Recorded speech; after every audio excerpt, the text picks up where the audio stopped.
Let me know where to go. All right, we're live. And just because we're live doesn't mean we're recording the podcast. This is going to get cut out.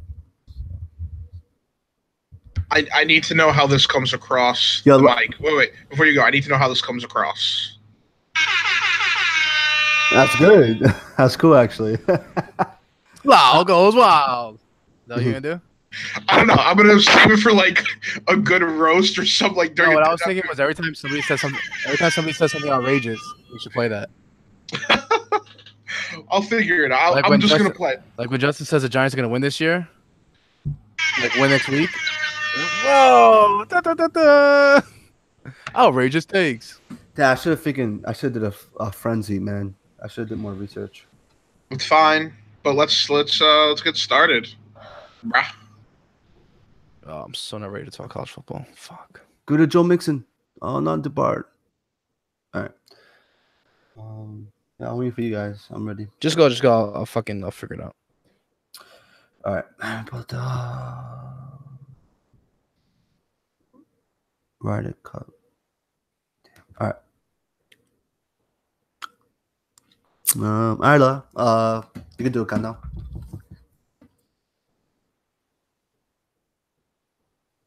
Nick, make sure you mute when you're not talking.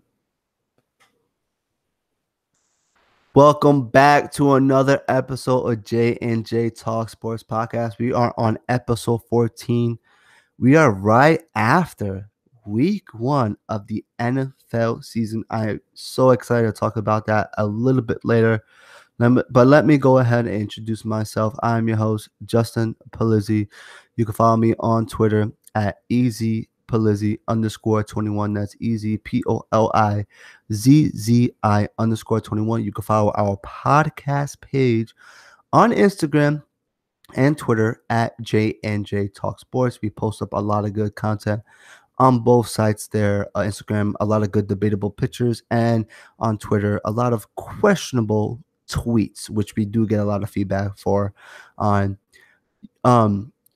This week we're talking a lot of stuff. We have our worldwide news segment. We're talking some boxing, we're talking some soccer, some golf, some tennis, some Little League World Series, and even some WNBA, as well as college football, MLB, and NFL football.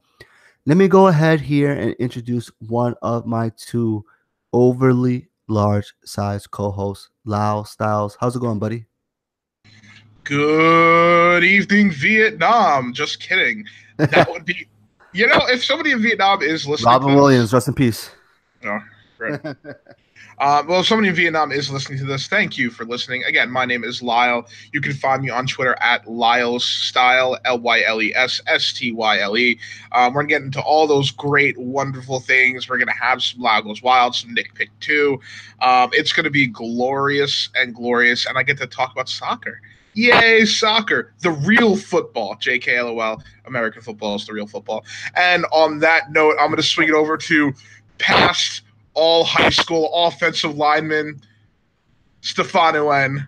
Nick, how's it hanging? Hey, Lyle, man. Oh, that's an awesome introduction. You fool. It's good to be back. We just finished off with week 1 of the NFL. It's just so exciting to have it back. We got fantasy going. We have a lot of we're gonna do a lot of recap on NFL, what we like, what we didn't like, going to some college, this and that. We all know the deal. Again, you can follow me on Instagram and or Twitter at Stefano N. That's STEPHANOUN 51 if it's on Twitter. Yeah, Lau, you forgot to plug yourself there, buddy. You want to go ahead and let the listeners, the hundreds of thousands of listeners, to follow you on Twitter? Oh, yeah, I will repeat my Twitter name because I definitely said it. It's at LylesStyle, LYLESSTYLE. You can also catch some other weird things I do at Tabletop Helmet on Instagram because I'm a strange one. Absolutely. And like Lyle mentioned, we have a lot of things going on today. We're going to have a Nick Pick 2 where Nick gives you 2 guaranteed bets to win some money this week. We also have Lyle Goes Wild. And we were going to introduce a new segment today featuring yours truly, a fantasy frenzy in which I give you 3 fantasy players to play this week and 3 fantasy players to bench. but I am a little bit unprepared for that. So make sure you look out for that in the future. We're going to go ahead and dive in here to probably our favorite segment because we get to talk about things that we 50-50 know or half-ass know. And that's the worldwide news segment. And we're going to start off here with some boxing. Now, this past Saturday, September 8th, we had Danny Garcia versus Sean Porter in a match that ended unanimously. Now, very, very questionable. Very, very questionable. I highly disagree with this decision. The judges said Porter won unanimously against Garcia. Garcia landed more punches between 35.6% to Porter's 24.3%. When it came to the jabs, Porter outpunched Garcia 17.3% to 23.2%. But Garcia dominated. He dominated in the power punching section, landing 45.7% to 24.6%. And yes, although the judges claim that Porter won, the reason why, and I'll get into a little bit more after I hear Nick's thoughts on this. The reason why I question the judges' thoughts is because they said that Porter won the fight was because he was more aggressive. Now, Nick, you and I both watched this fight live. Now, I don't 100% recall who you were going for. You know that me and my cousins and my family, we were all going for Garcia. Now, did you agree with the decision that Porter should have won unanimously? Well, it was a good fight, and it was a very, very tight fight. And I know that you and your cousins and all that were rooting for Danny Garcia, but I think what the judges were going a lot by punches landed, and I guess on that note, they felt that Sean Porter was the winner. Right. Although it seemed like Danny Garcia was a better fighter in that fight. Yeah. So you mean punches thrown, right? So because he do 200 more punches thrown. The more activity. Exactly. And he had more activity. Now, here's my thing, right? People claim that Mayweather is the best pound for pound fighter, right? The best boxer to have ever lived, if not one of the best. Mayweather never was the aggressor. He never threw more punches than his opponent, yet he won match after match after match. Lyle, go ahead. Because you can't hit the man. The man was unhittable. The difference is your boy, he got hit. He got hit. No. 24% of the time is getting hit. And he got hit. He got hit 36% of the time. So I'm not defending the decision that Garcia should have lost. I'm defending the fact that it should not have been unanimous. That baffled my mind. But Porter is the younger fighter. He attracts more money. He attracts more people. He attracts the bigger competition. And I think that's where the politics comes into boxing, like it has been in the last 10 years. To keep this going here, I want to get away from boxing because I'm getting a little bit annoyed. I got to give a big shout out, first of all, to Nick's birthday coming up this Saturday, September 15th. So we're hoping it's going to be a good fight. We're hoping, exactly. We're hoping it's going to be a good fight. But this Saturday's Nick's birthday? Oh, yeah. Hey, I like that. Yeah.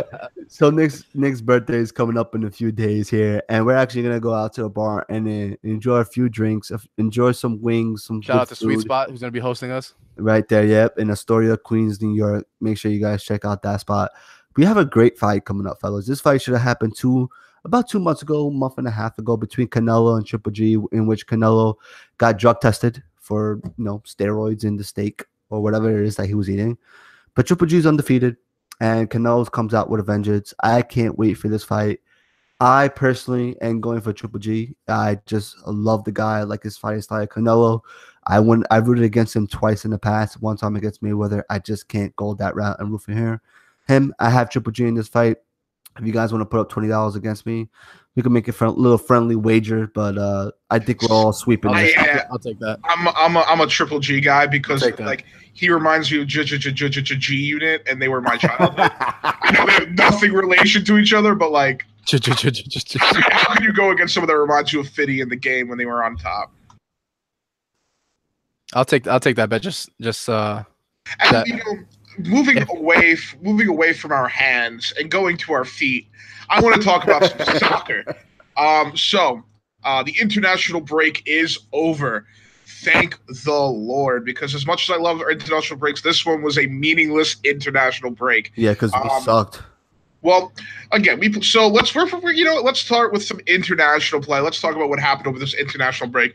We're going to focus on 3 games. Justin, I know you want to talk about the USA Brazil game. What were your thoughts on first Yedlin calling out Neymar, and who, by the way, looks fly in that PSG Air Jordan gear? Oh my fire! God. Did you see? Absolute fire.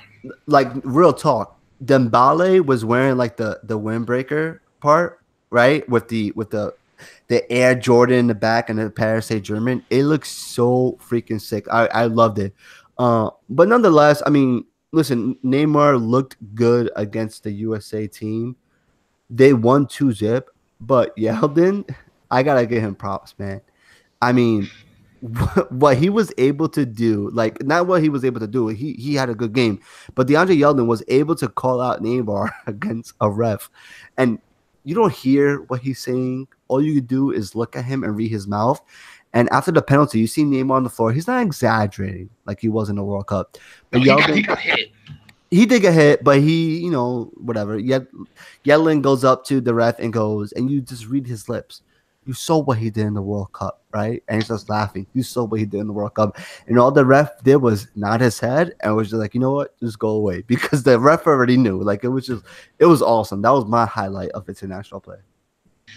So a couple of things. I want to talk briefly about that game.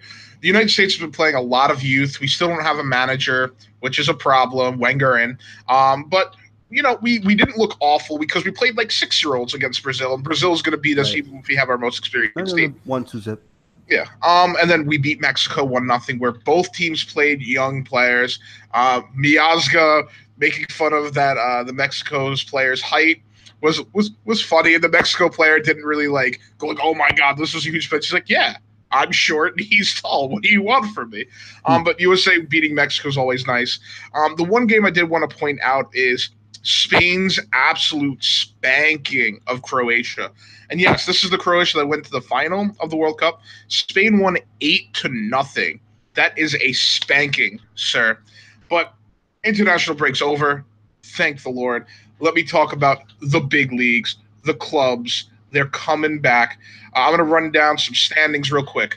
In France League 1, you have PSG in first, followed by Dijon, Toulouse, Lille, and Marseille. Not much to say over there. That's fine. Then we have Bundesliga, which is in Germany. Bayern in first, followed by Wolfsburg's Hertha, Dortmund, and Mönchengladbach. Yes, Mönchengladbach. Again. Wait, say that again. Mönchengladbach. It's very German. They've only played 2 games, but Bayern's in first place as always. The other big team that most Americans know, Dortmund in fourth. Red Bull Leipzig, where American Tyler Adams is going to be heading in January, down in 14th. But again, they've only played 2 games. Nothing to worry about. Nothing really to go into there. La Liga. You have Barcelona and Real Madrid tied at the top, followed by Celta Vigo, Levante, Sevilla, and Atletico Bilbao. This is La Liga is going to be very interesting this year. There's no Ronaldo anymore. And Real didn't really buy a Galactico, and they actually have a less expensive squad than Atletico Madrid, who is one of their fiercest rivals. And Atletico's always said, oh, Real Madrid buys teams, Real Madrid does this. It's Atletico's turn to take that because they did a lot of spending this summer, and they are technically the more expensive team. But, again, it's going to be a very interesting year in La Liga. Can Messi win the league again, even with Ronaldo not here? It's gonna be fun to watch. Honestly, Real Madrid's still a strong team, but Barcelona should pull this out, in my opinion. Otherwise, Messi's a bust and Ronaldo's the best in the world. I mean, nobody will ever say Messi's a bust, but is Ronaldo? You know what I mean? Is Ronaldo the best of all time? That's a lively debate we can have. So speaking of Ronaldo, Serie A. First place, you have Juventus, followed by Salasso, Fiorentina, Espal. I don't know what they're doing up there. Napoli, and then you have Inter Milan in 7th, Roma in 9th, AC Milan. I don't even see them here. That's great. Oh, AC Milan 14th. Listen, it's very early. It's very very early. They only play 2 weeks worth of games. 3 games. Yeah, Three- most three- teams have yeah. played 3 games. The one big concern for everyone who's a Juventus fan or a Ronaldo lover or a Ronaldo hater is Ronaldo hasn't scored yet.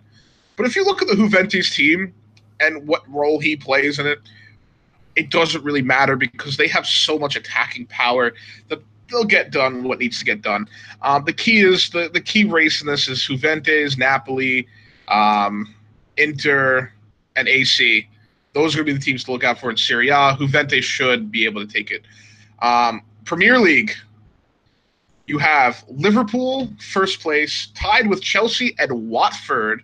Yes, you heard that, folks. Watford is tied for first.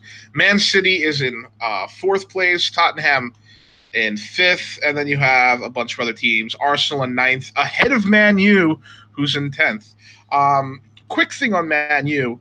If you want to see, if you're a fan of epic press conference meltdowns, if that's what you love, you love the practice, we are who we thought they were press conferences. Google Jose Mourinho press conference meltdowns. He had some gems these past couple weeks, and you're doing yourself a disservice not watching him just completely collapse and fold into himself and to his own ego. Soccer's coming back this weekend. Very hype. Come on, Arsenal. And that's soccer. Yeah, and that's a good recap right there, Lau. I mean, I know our fans appreciate it, and as do I. So I want to go into another sport here, which at least goes very unappreciated here in America, at least, and that's the sport of golf. And we have a very, very huge event coming up, and I guess you can say about 2.5 weeks, right? It starts on the 28th of September. The Ryder Cup. The Ryder Cup starts on September 28th. It lasts the whole weekend from the 28th to the 30th. This year it's in France. It's going to be hosted in Albatross course of Le Golf National in Europe this year. Now, Europe has won 3 of the last 4 Ryder Cups, except for last year in 2016. They won in 08, 2010. I'm sorry, 2010, 2012, and 2014. USA has won in 2016. I'm going to go ahead, Lyle, here, and I'm not even going to tell you who the favorite is. I'm just going to read you off the teams from both the USA and the British team. And Lyle, I'll let you go ahead. What team do you want me to read off first? Team USA or Team Europe? Let's let Europe go first, because this is the only time they're going to be first place against America. Yeah. Boom, America. Hashtag shots fired. We're going to go ahead here. We'll start off. The captain's pick is Paul Casey. You got Tommy Fleetwood.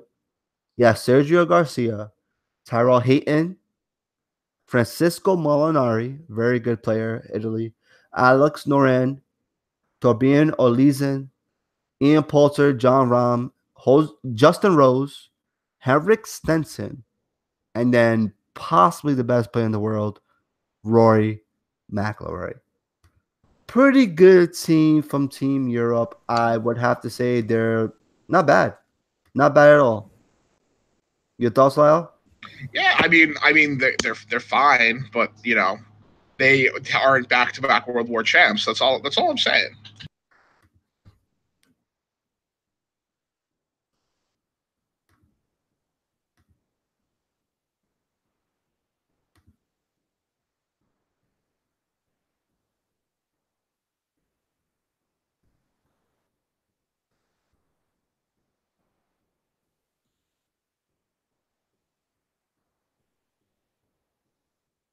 All right. I'm looking for Team USA. I had Team USA first, and once I clicked the Team Europe, it's not giving me them anymore. I mean, yeah, it's not giving me them anymore. 1 second. The fuck, bro?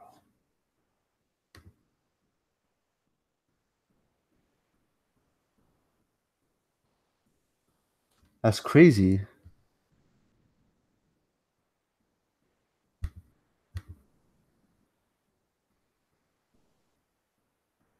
Team Europe. What the fuck is Team USA?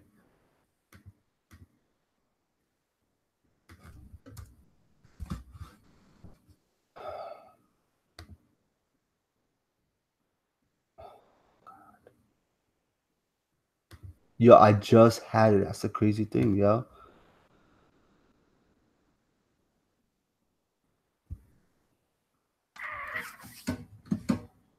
Ravens trash.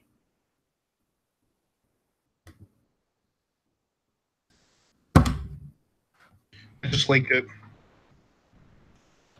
That's the point. No, I linked it in the chat. I know. You probably had the same freaking link that I had too, yo. That's exactly the website I was on. I don't understand why it's not coming up. See how it says switch to Europe? Well, don't click switch to Europe. Nah, I can switch to USA. I got it. I don't need this link. Fucking All right. dumbass. That shit pisses me off. All right. I got it. So I'm gonna read you guys Team USA now. Now, like I said, Europe has a pretty good team, right? So we'll start off with Bryson DeChambeau, Tony Finau, who is a very, very underrated golfer. My favorite golfer of all time, Ricky Fowler.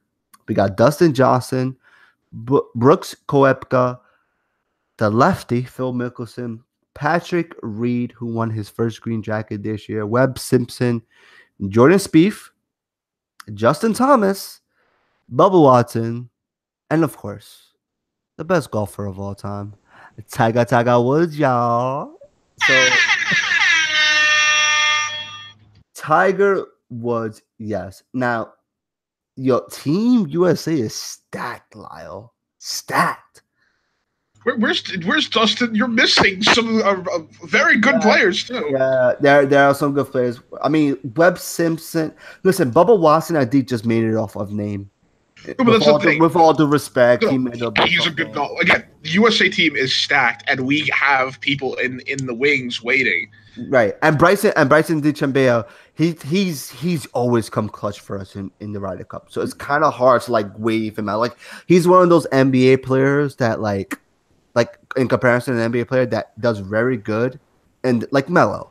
His name is he's more Robert Ory because Robert Ory just hits the big shot. Exactly. Melo doesn't make it to the Ryder Cup. Yep, but you got Tony Finau, Ricky Fowler, Dustin Johnson, Brooks Koepka, Phil Mickelson, which makes it more for his name. Patrick Reed, Webb Simpson, well not Webb Simpson, Jordan Spieth, Justin Thomas, and Tiger Woods. Those are 9 of the 12 players on Team USA that deserve to be there. So it's a very slim pickings for them, but I'm hyped about it, man. I'll tell you this much.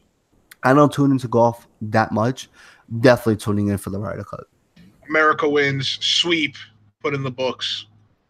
Easy pick'ems. Now I'm going to talk about some tennis real quick. The U.S. Open. We had the finales about a week ago. Last weekend, we had the Joker, Novak Djokovic, defeated Juan Martín del Potro 3-0 for his 14th Grand Slam win, tying legendary tennis player Pete the Man Sampras. Lyle, on a scale of 1 to 10, where do you rank this accomplishment for the Joker? I mean, it's 7. He's good. If Federer's not there, it's Nadal. If Nadal's not there, Djokovic is there. Like at this point, it's still the golden age of tennis. No, it's a 7 for him though. Like if I'm Novak Djokovic, I'm looking. Oh, cool! I tied Pete Sampras. I'm not going to be compared to Pete Sampras when I retire. I'm going to be compared to Nadal and Federer. Being compared to Pete Sampras is not a bad thing. No, I agree. No, but like when people look back at history, it's not that people aren't going to say he was as good as Sampras. It's they're not going to make that comparison because that's not who you're. If Djokovic wasn't playing with such iconic people as Federer and Nadal at the same time, then he would be compared to that Sampras's and Agassi's. But he's playing with Federer and Nadal. I understand. Compared to those two. I understand your point. He's playing with Nadal and Federer, 2 of maybe the top 5 greatest tennis players of all time. So he wants to be compared to those 2 guys. Yeah. But he would not lose any sleep at night if they compared him to freaking Pete Sampras. It's not that he's not comparable. It's that's not the comparison the histories are going to make. Right. And then we're going to go to the other set here, the women's finals. And we had some. I know. It was so disappointing because I actually watched I actually was watching the match thinking that I would be able to witness history. But yeah, Serena, the GOAT Williams, she was defeated, unfortunately, in 2-0 Here's the thing. against Naomi Osaka to deny her of her 24th title. Lau. But here's the thing, and if those who have been following the news know this, her coach admitted to cheating. She cheated, bro. It's like it's one thing. Her coach straight up went onto the newspapers and was on the record saying, "Yeah, I was coaching her from the stands."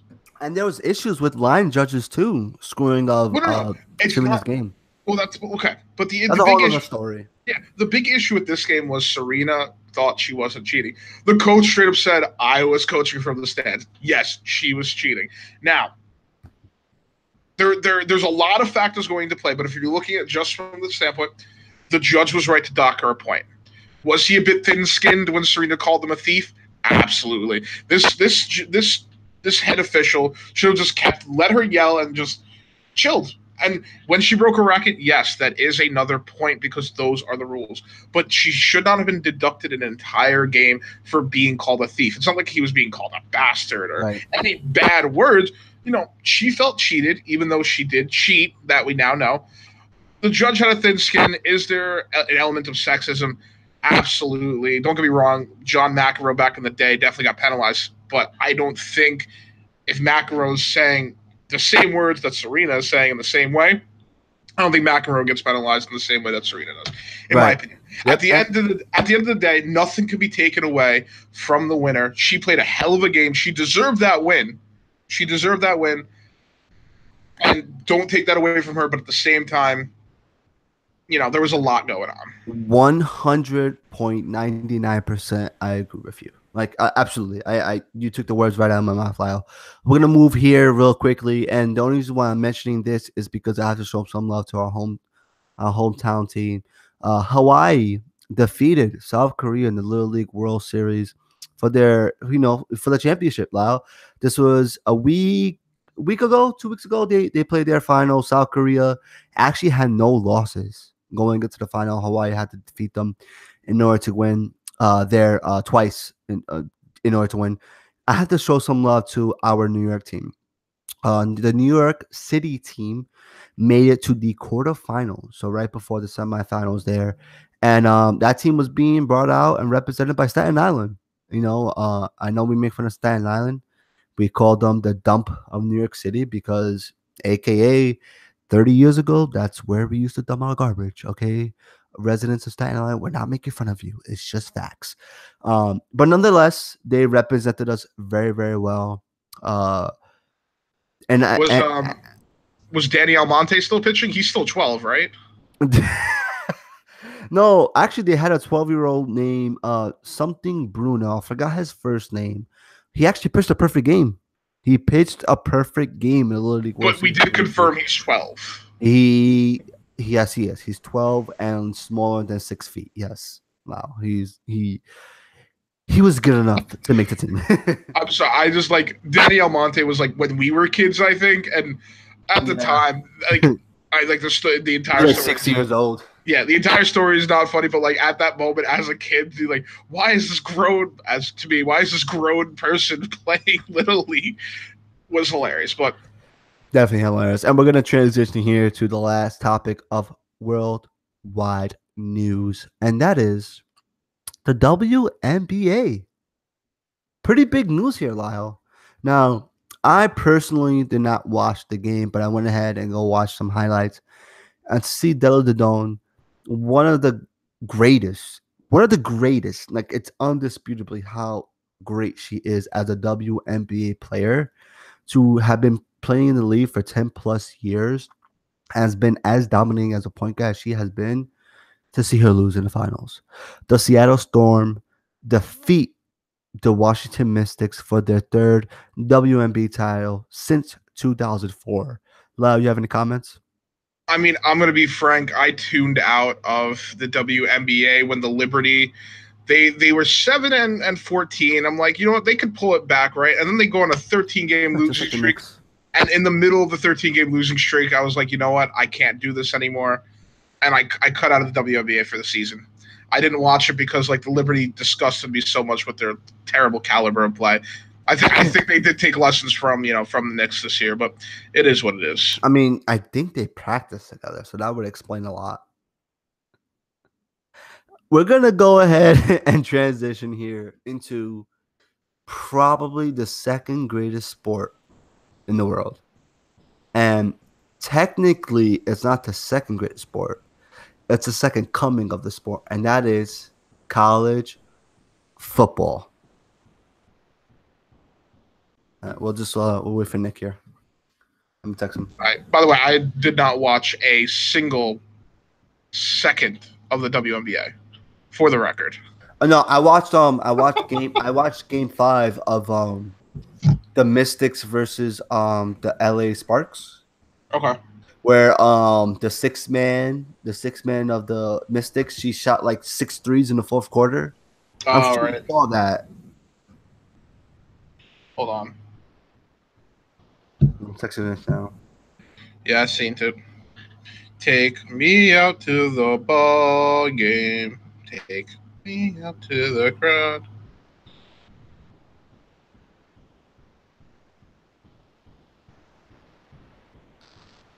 Oh my God! How much did he win by?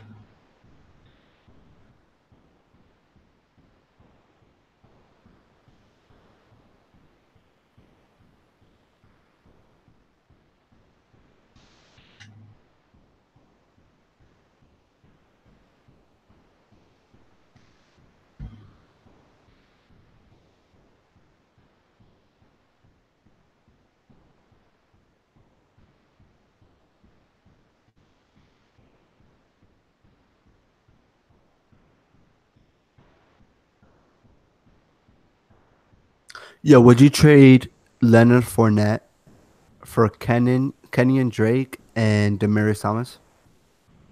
Full PPR. Let me. Where your other running backs are already stacked. Like Kenyon Drake is going to be your flex play out there any day. One second. Let me. What is no?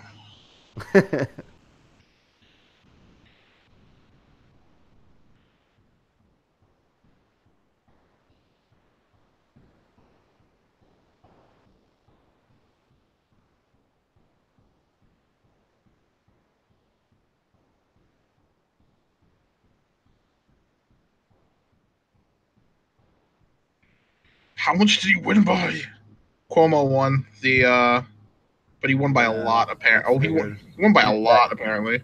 Lau's gay. We're still live, bro. You're still gay. I don't want to come out like that, bro. Well, so what you guys pause at? My bad. That shit college football. All right, guys, ready? Damn it! You could just skip that for me. Let's go. Ready? I have a team that impressed me. I don't have a team that disappointed me. Righty then. So, Lau, you got. I see you.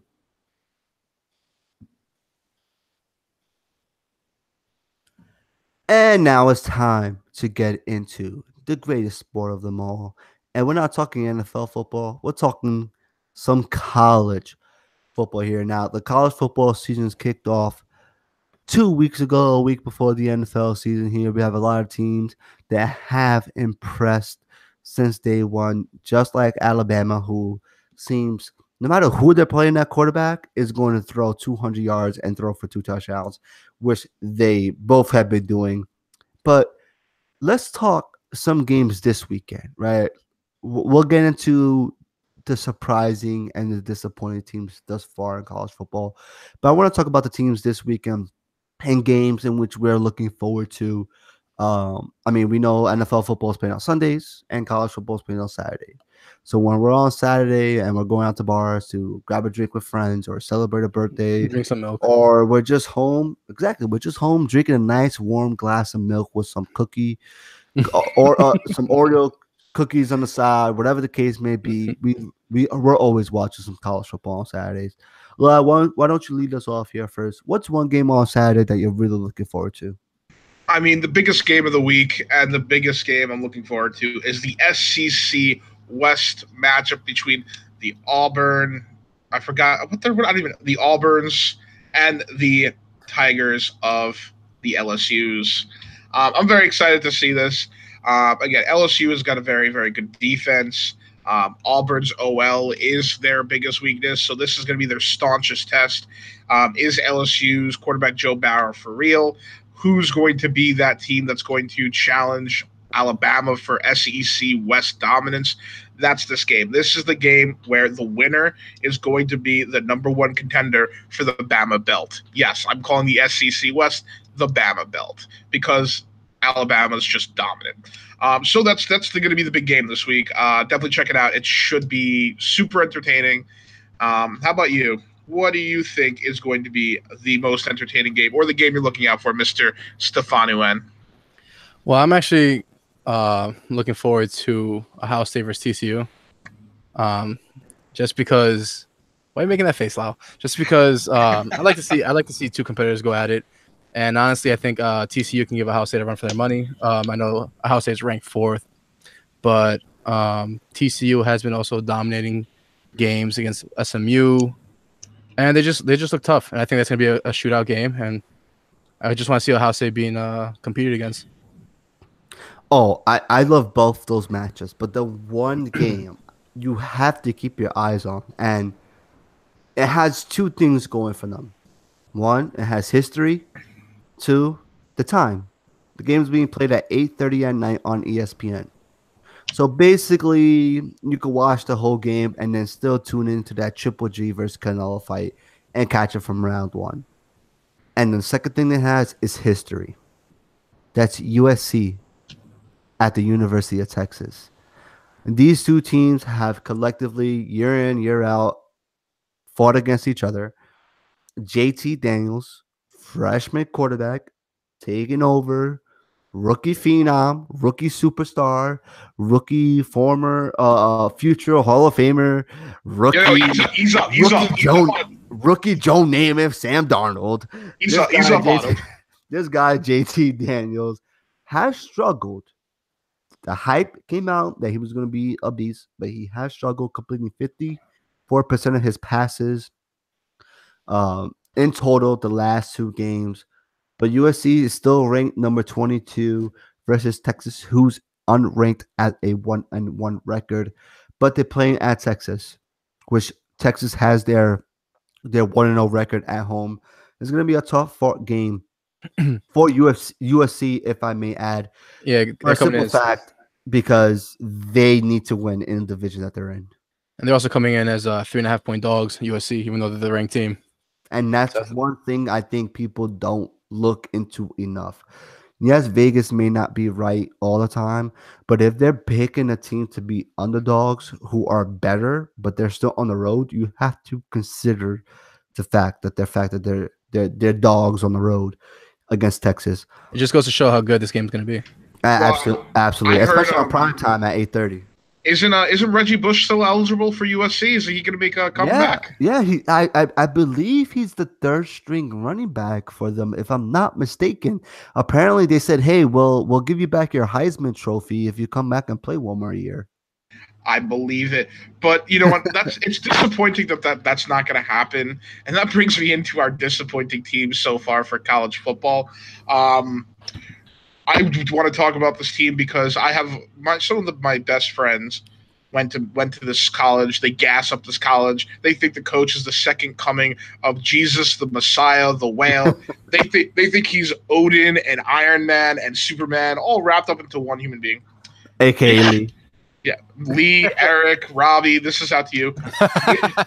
Michigan, bro. Yes, I agree 100% here. They're bad. They're just don't get me wrong. I let me just preface this by saying I watched the entire Michigan Notre Dame game. I hate Notre Dame. I think they are the most entitled, privileged program in college football. I root for Syracuse and any team playing Notre Dame every week. But Michigan's defense looked out of sorts, and they're supposed to be one of the best defenses in the nation, and they looked mediocre. Michigan's offensive line it was like I was blocking at the guard positions. It was embarrassing. And their quarterback, who's, they finally have a good quarterback for Harbaugh. Harbaugh is going to take this quarterback all the way. Harbaugh this. he looked pedestrian at best. Yes, his offensive line didn't give him much time, but you have to adjust. You have to get quick reads. You have to do something. And this is just exposing Harbaugh for the fraud that he's starting to look like an absolute fraud in the college game. Sure, he can recruit, but he can't coach anyone in the Big Ten. And as someone who has vowed to root for Michigan as my second favorite college team, as a friend, honestly, we're getting to the point where even though he's getting paid all these millions, we got to start considering getting rid of Harbaugh. He has not done what he's promised to do. This is year 4, and he's still losing to rivals. If he loses to Michigan State and Ohio State again, he's on the chopping block. Definitely, because he's struggled against the teams in his division in both Michigan State and Ohio State. So I'm with you there, Lyle. So my team here it's an opposite of my surprising team here. Hashtag spoiler alert, but it's Arizona. And by now, you already heard the story so many times about starting quarterback Khalil Tate, who in 2017 last year was a backup, but then entering the 5th game for Arizona, he replaced the starter, in which he finished in the last 6 games of the season with 1,207 rushing yards over a 6-game stretch. That's amazing. But between last year and this year, they lost 5 straight games, including 2 games this year in which they lost to 2 teams in which they should have been in BYU and Houston. Tate has just muttered 22 rushing yards in 2 games with a log of 10. Pretty disappointing. He has a lot of progress to go as far as a passer, but the fact that he's not able to run the ball effectively and Arizona is sitting at 0-2, they're my disappointing team so far in the 2018 college football season. Nick, what about you? Who's your disappointing team so far this year? A team that I think just came out pretty bad and just flat was Florida State. I was watching the first week when Florida State was playing Virginia Tech, and not to take away from Virginia Tech, I think Virginia Tech is looking like an awesome team, but Florida State just couldn't get it together offensively. That offensive line was just letting that Virginia Tech D-line manhandle them, pick them apart. Florida State, I thought would come out a little better this year. They did not look good at all. It's going to be a long season for them.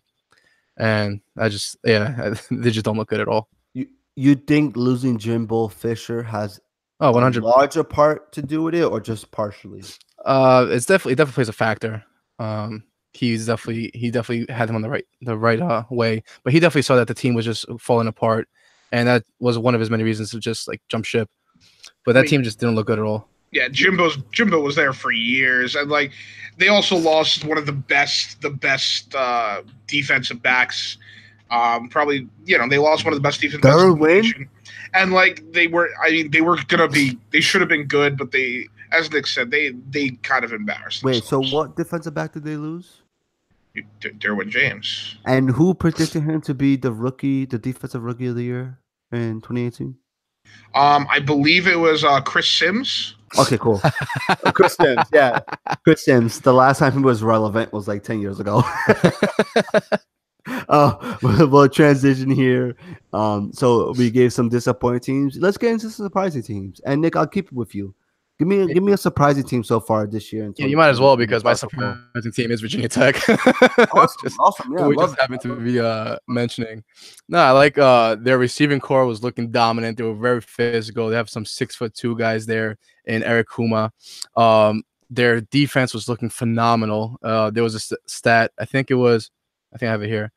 35 of 63 of Florida State's offensive plays went for 0 or negative yardage. Awesome. That accounted for 55.5% of their plays that Florida State ran went for 0 or negative gain. That is disruptive defense. That is aggressive defense. That's dominant college football defense. That's dominant college. You know how hard it is to keep offensive college offense from not putting up yards or points? That's a realistic stat. And also, just to throw in, their punter, I think, drilled them in within their 10 at least 4 times that game. So field position obviously plays a large part in football. And if you have a special teams player like that who can pin the other team back and basically give them terrible field to gain. That just only helps you. It plays a large part in football, but it plays a larger part in college football. Like in college football, where you're not in the NFL, you don't have a playmaker at every position in order to take that ball 90 yards down for a touchdown. It's pretty tough, especially in college. There's a lot of big plays in college. That's what they prime themselves on. A lot of big play potential. And if you're pinning a guy within the 10-yard line, it's just they can't do anything with that. But Lyle, who is your impressive team of 2018? My impressive team is, they are a very surprise team, especially with everything that was going around them, all the drama, the unfortunate passing of one of the players, and that would be Maryland. Maryland is in the same Big Ten division as powerhouses like Michigan, Michigan State, Penn State, Ohio State. Maryland, with a interim coach, because their coach is right now on administrative leave due to abusive treatment of players. He'll be fired. Oh yeah, he's gone. But this interim coach by the name of Matt Canada, that is Matt Canada. They have Is he from Canada? I would have to do some research on him, but they beat in their first game, which was supposed to be an easy win for Texas. They beat 23rd ranked Texas 34-29. Then they had their warm-up game against Bowling Green where they won 45-14. Their next two games are against Temple, which just lost to the University of Buffalo, and Minnesota, who are awful this year. Maryland could walk into a huge game against Michigan 4-0. But when I say huge, I mean if they beat Michigan, they are in the running to win their division. Yes, they still have to go through Michigan State, Ohio State, and Penn State at the end of the season. But a 5-0 Maryland, and with a win against a ranked opponent in the Big Ten. If you told me that 2 months ago, a month ago, 2 weeks ago, I would have told you to give me what you're drinking because it seems like a magical place and I want to be there. But yeah, Maryland is my biggest surprise. And surprisingly, Justin has someone different because he thinks he's special. I wish our listeners could have saw your head movement. It was priceless. But coincidentally, my surpriser is the opposite of my disappointment team. So my disappointment team was Arizona. My surprising team is Arizona State. And do you guys know why that is? No. Why, Justin? Please enlighten us. Wait. I wanted to say one thing. You play to win the game. That was the first thing on my list. You play to win the game, Coach Herm Edwards. Where you at, Jet fans? I know y'all hype right now that this man is back coaching. He hasn't coached since 1989, this guy. It's been years since he's been in the college atmosphere. Oh, yeah. They're 2-0. Arizona State is 2-0, a team that all experts predicted to be maybe 500 this year. Maybe 500. And maybe 8-5 or 6-6, whatever the case may be. This former ESPN analyst, like I said, hasn't coached since 1989, who has a horrible NFL record at 54-74, has took this team on an upset against number 15 Michigan State in a 16-13 victory at Sun Devil Stadium last week. They have allowed a total of 20 points. To allow a total of 20 points in 2 college football games, I don't care if you coach Herm Edwards, if you're Rex Ryan, if you're Ben McAdoo. If you're Ben McAdoo, you could be the worst coach in the world and Ben McAdoo. You give a 20 points only in 2 games, that's pretty freaking impressive. This is the team that's been most impressive to me. It goes beyond their defeat of number 15 ranked Michigan State. It's the fact that this team could play defense like that. I don't care. Like I said, I don't care who you're playing. To give up 20 points as a D1 school against D1 competition in your conference. against Michigan State in one of those two games to only give up 20 points total. It's not only impressive, but be on the lookout. Be on the lookout. This team is going to play for a top 5, at worst, a top 10 bowl trophy at the ending of the season in college football. I mean, let me just slow your roll. What conference are they in? I keep on forgetting what conference they're in. Oh, sorry, they're Pac-12. Maybe they still have a lot. They still have a lot to do. Who? They have a lot. The Arizona State, and I do believe that they can do it because they play to win the game. I love it. I love that Lau was able to predict that. But so I'm gonna bring up something here, right? So come on. I want to bring up the top 4 teams right now, real quick, just so I can make it a little bit more debatable between you guys. Top 4 of college football? Yeah, top just college football. It's all AP rankings right now. Ranks. Yeah, no, I've been talking for a good like 2 minutes and I realized I'm on mute. I'm like, why isn't it replying to me? Yeah. No, it's Alabama, Clemson, Georgia, Ohio State. I got it. All right, ready? Guys, wait. You guys have my Nick pick 2 after this. So, I'm gonna pick 2 NFL teams. You don't want to wait till no. discuss the NFL? We want to tease the NFL. That's fine. We want to get them. Yeah, I mean, it doesn't matter. We could do. Wait, are we doing NFL right after? Because it says baseball. Yeah, it's baseball. Do we want to wait for Nick pick 2? Yeah, Yes, you want to go wild now then after Lau, because your wild has nothing to do with any of the topics. Yeah, I can do that. Okay, perfect. All right, so we just. So Nick pick 2 right before football, right after. Right before. So we're basically switching Lau goes wild and Nick pick 2. Yeah. Are your Nick pick 2s any of the 5 teams we're picking against each other? Scroll all the way to the bottom. It's gonna be. I'm picking Houston and Houston's up there. I know. Houston It's supposed to be. Houston is a pick 'em there. No, they're not. Houston is the 4th team. What are you talking about? No, it's Patriots. Patriots. Patriots was Jacksonville. I'm sorry. I for some reason I'm taking Houston. I think Houston's -1 against the Titans. Down -1. Yes. And no, they're pick 'em actually. I think. No, So they moved to -1. Whatever. Okay. Yeah. And I was probably gonna pick the Jets, to be honest. Jets against the Dolphins, 2.5 at home. Okay.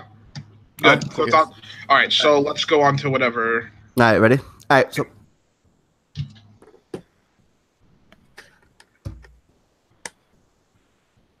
And to close out college football talk, I want to have a small debate with you guys, right? So we look at the AP top 25 teams. I'll just read off the top 10 really quickly for you guys. You got Alabama, Clemson, Georgia, Ohio State, Oklahoma, Wisconsin, Auburn, Notre Dame, Stanford, and Washington. Washington started off the year as a top 5 team.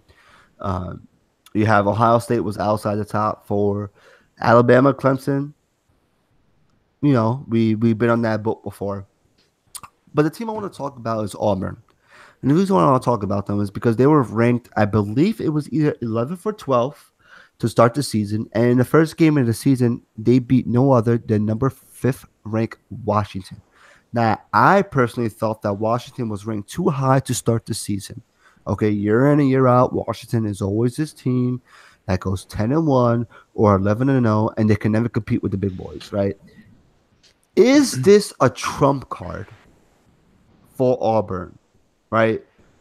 When it comes down to the Iron Bowl, right, the last game of the season, the top team in the SEC versus the second place in the SEC between Alabama and Auburn, when they play that Iron Bowl game, let's say Auburn's undefeated and they lose that game, are we going to have a situation like we did 3 years ago where Clemson lost?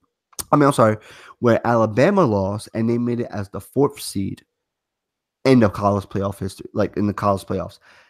Is that week 1 win against Washington a good trump card for Auburn, in which if they lose that Iron Bowl, let's say 40-28 or 40-35, close game, maybe 1 possession, does Auburn have the right to say, hey, listen, yeah, we lost the last game of the season against the number 1 team, but remember week 1, we beat your 5th ranked team in Washington? Nick, what are your thoughts about that? I don't think it really matters, because it never really matters the team's ranking the week of, especially if it's so early in the year.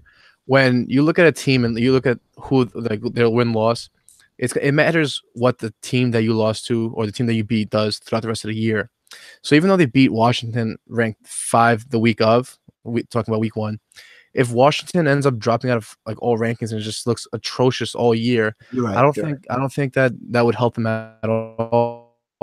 Granted, plays phenomenal throughout the rest of the year. It's I believe that playoffs should be the top 4 best teams in all of college football. It shouldn't be who's undefeated. It shouldn't be favorites, this and that. I believe it should be the best of the best competing for a playoff spot. No And question. if Auburn is playing, go ahead. No question.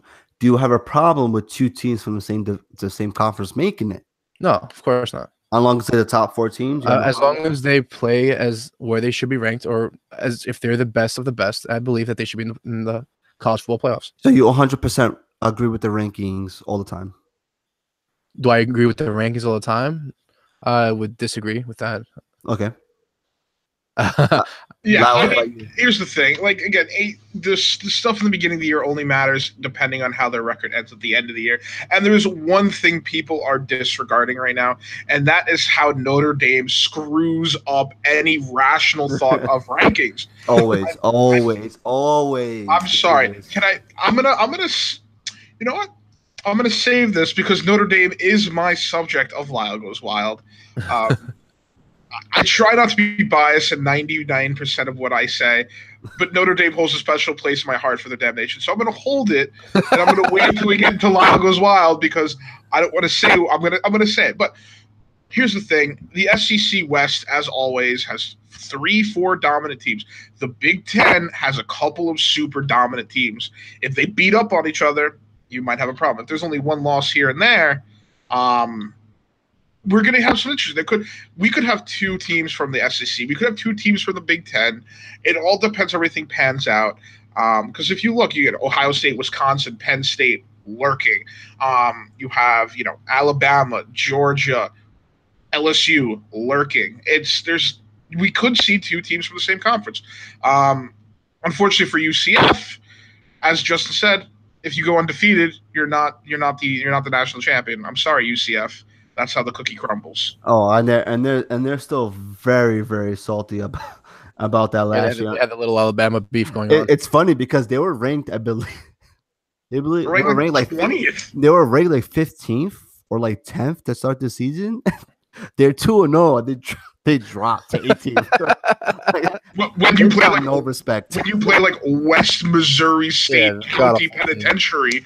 What do you expect? You got to somehow get better games or switch conferences like a couple other like Rutgers and Maryland did. But whatever. They can live with it.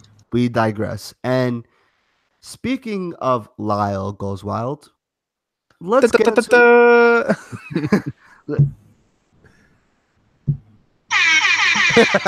it is. We're gonna get into one of our favorite parts of the show here. And this is called Lyle Goes Wild. Lyle, the floor is yours. So I've been pretty harsh on the NCAA in terms of basketball, in terms of a lot of different aspects of sports. I'm going to get into the college football playoff, and I want to just remind you that the whole system, it'll never be perfect, but only having 4 teams make the playoffs is preposterous because of the strength of some of these conferences. Some of these conferences absolutely deserve 2 teams in it. And the fact that you're pigeonholing it because you need to fit into the bowl scheme to make extra money to line your pockets and build stadiums that no one needs is ridiculous. Your college football has the potential to be more popular than the NFL this year due to the NFL nonsense that's happening. You want to make college football the biggest sport in America? Give me an 8-team playoff. That's all we want. And then we don't have to deal with, this team deserved to get in, this team deserved to get in. You'll always have those people, but when you have 8 teams, it's a lot harder to argue that certain teams should have gotten in because there's always a clear 7-8 teams that are preposterously better than the rest of the nation. And the reason why we know this is because they play in tough conferences and they play their conference championship game, and it's just pretty clear. Unless you're Notre Dame, who just gets gifted things every year. I don't understand it. I understand Notre Dame is one of the biggest names in college football. I completely get that they were amazing 25 years ago when Joe Montana and Tim Brown weren't walking on crutches or doing the wheelchair thing. But where does Notre Dame get off with saying, we're too good for a conference. We don't need to join anything. You know what? If we have to join a conference, we'll do it on our terms. We'll just play a couple of ACC teams, which is one of the weaker conferences in the nation. I don't understand why Notre Dame continues to get this respect. The last time they received respect like this, we all know what happened. They went to the title game. Manti Te'o brought his girlfriend onto the field, and she couldn't tackle anyone. Alabama beat them, 45-7? It's outrageous the amount of special treatment Notre Dame gets when it's never deserving. Don't get me wrong. This Notre Dame team is a good team. But imagine them playing a conference schedule like Alabama does, or like Ohio State does, or like any team does, even in a true ACC schedule. Imagine them trying to go up against that. They can't do it. They know it. And it's just frustrating because this is going to be one of those years when Notre Dame is good, not great. Again, they're playing Virginia Tech. They're playing Stanford, who are ranked 9 and 13 respectively. And if they only kind of win them, or if they lose one and they win the rest and one of those teams look good, they're going to get a playoff spot because they're Notre Dame and because they don't have the risk of losing a conference championship game. NCAA, give me 18 playoffs and force Notre Dame to reconcile with the rest of the league and join a goddamn conference. They're not that special anymore. Nobody actually cares about them. And their goddamn Yankee uniforms are ugly, and it's a disgrace to every single Yankee fan. They are hideous. If you think those jerseys are good looking, you want to reevaluate your fashion choices, maybe head down to New York Fashion Week that's happening right now and get your eyes checked out because they are disgusting. Notre Dame, NCAA, I've said my piece. Now go fix yourselves and listen to my other stuff that I said about you because you need to fix all that stuff as well. I'm done. I am at a loss of words because I am how appalled. dare you? I'm so appalled. Okay, they could have done Kanye West. I'm so they could have appalled. done so many things with those jerseys. What they do? Those they jerseys are not bad, Lyle. They're hit like I've seen them in the store finally, and like they look ugly as sin. It looks like someone just cut it looks like somebody cut off a Yankee sleeve and like sewed it, like had their Alzheimer's grandma tried to sew it on. It is Screw the jerseys because I was so on board with you until you brought up the jersey point and disrespected my New York Yankees. No, Notre Dame is disrespecting. And I thought Lyle was a Yankee fan, to be honest. That's what I thought. Apparently, he's not. So, I'm sorry. I'm a bigger fan than you guys because I don't want my pinstripes desecrated on the sleeves of some mediocre college team that gets preferential treatment. We'll see who's a bigger Yankee fan on October 3rd. But we'll get into that in a little bit. 2 points on your Lyle Goes Wild. 100% agree with the Notre Dame part. And the fact that they need to join a conference. It gets tiring year in and year out. Listen, you could keep your Navy and Army games. Go ahead. Pencil in those 2 games as a win every year because every team does that. And that's nothing wrong with that. Every team pencils in 1 game in which the other school says, hey, we'll pay you $50,000, we'll pay you $100,000 or whatever we make from the game to just play us. Why do you think Appalachian State plays a top freaking school every year? It's because they got the money to pay that school to play them. Yeah. Nobody wants to play Appalachian State because they seem to upstate somebody every year. Yeah, again, Notre Dame has no business with their preferential treatment. Again, they don't have the easiest schedule, but they don't have the hardest either. And they need to join a conference. I 100% agree with that. You want to play 2-3 ACC teams every year? Might as well join a division. The second thing, Lyle, that I agree with you on was that you said that if college football wants to be college football, if they want to be the standard of football, now's the time. Now's the time. People are looking at NFL football and all these rule changes and all these political things that are going on, which we fail to mention because, one, as much as I love what Kaepernick is doing, we are not a political podcast here, so we're not going to get into that. But with all that stuff said, people are probably not going to watch the NFL as much as they can, and they may revert to college football as much. This is the chance for college football, who is already up there. I mean, if you told me college football is a top 3, top 4 most watched sport in the U.S., Oh, not even a question. yeah, with no question, I would agree with it. And that means, and we have 6 professional sports being played in the U.S., and they're topping at least 2 or 3 of them. So I agree with that, Lila. I think college football needs to step it up. I don't know if 8 teams is the answer. I don't. I think they should kind of take like a college football kind of aspect. I mean, I'm sorry, a baseball kind of aspect in which you have your 3 top teams. You give the 4th seed and the 5th seed a wild card game in order to get that 4th game. But the thing is, when it comes to that wild card type of game or extending the playoffs, we're not paying any of these players at the end of the day. So it kind of sucks. Maybe you extend it to 6 and you give the top 2 teams a bye and you let the bottom 4 teams play for, the semifinals game. At the end of the day, I do agree with you. I do think that college football has a rare opportunity to surpass viewership and likability in the sports world. We're going to transition here into some baseball. And very, very disappointed, but at the same time, very excited to talk about some baseball here. We're going to talk about some Yankee news. Now, the Yankees haven't been playing well. They haven't been playing well. They lost 4 of the last 7 games, including 2 games to the Twins and 2 games to the A's. Now, the Yankees are 10 games back from first place in the AL East to the Boston Red Sox, who are in first place, and not only in the AL East and not only in the AL, but in all of baseball. The Red Sox won their 100th game last week, and there's about 12 to 15 games left to play. The Yankees have a 1.5 game lead ahead of the Oakland A's for home field advantage in the wild card game.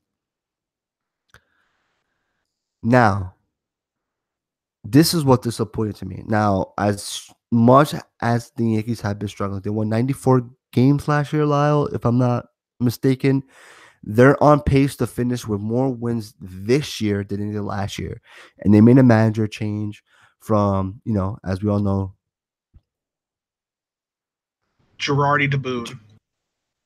All right, you got to cut out that pause. From Girardi to Boone. And Boone is probably going to have more wins than Girardi is. And the Yankees have the third most wins in the MLB, behind the Red Sox, who have 100, and the Astros, who have 92. Yankees have 90 wins. 90 wins. With all that said, and I know, listen, we have 6 games left against Boston in the last 2 weeks. Lyle, I'm going to ask you 2 questions here. Do we have any shot at all at a division, being back 10 games with 6 games left against Boston? We shouldn't. We really don't. And honestly, at this point, it's not about the division for me. But no, to answer your question, I don't believe we're there. I'm the same boat. Like screw the division. Let's just go 3-3 against them to just have that confidence going into the playoffs that when we do versus the Boston Red Sox eventually in the first round, because we'll be the 4th seed and they'll be the 1st seed. So after we win that wild card game, we'll be versing them. That at least we have the confidence that we know we could take 3 out of 6 games. We need to string some wins together first, because we have been looking a little shoddy.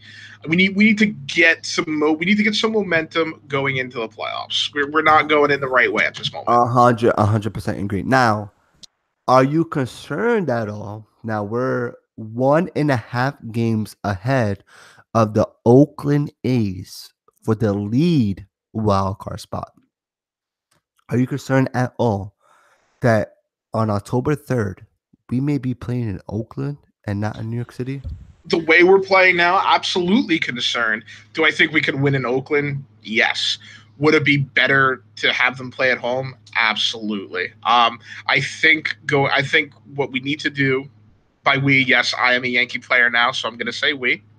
What the Yankees need to do They need to hold on to their wild card spot at the first place, and going into the playoffs in that way will help with the momentum and help us propel us, like, hopefully like it did last year, so that we can win some series. We can win some games in the playoffs.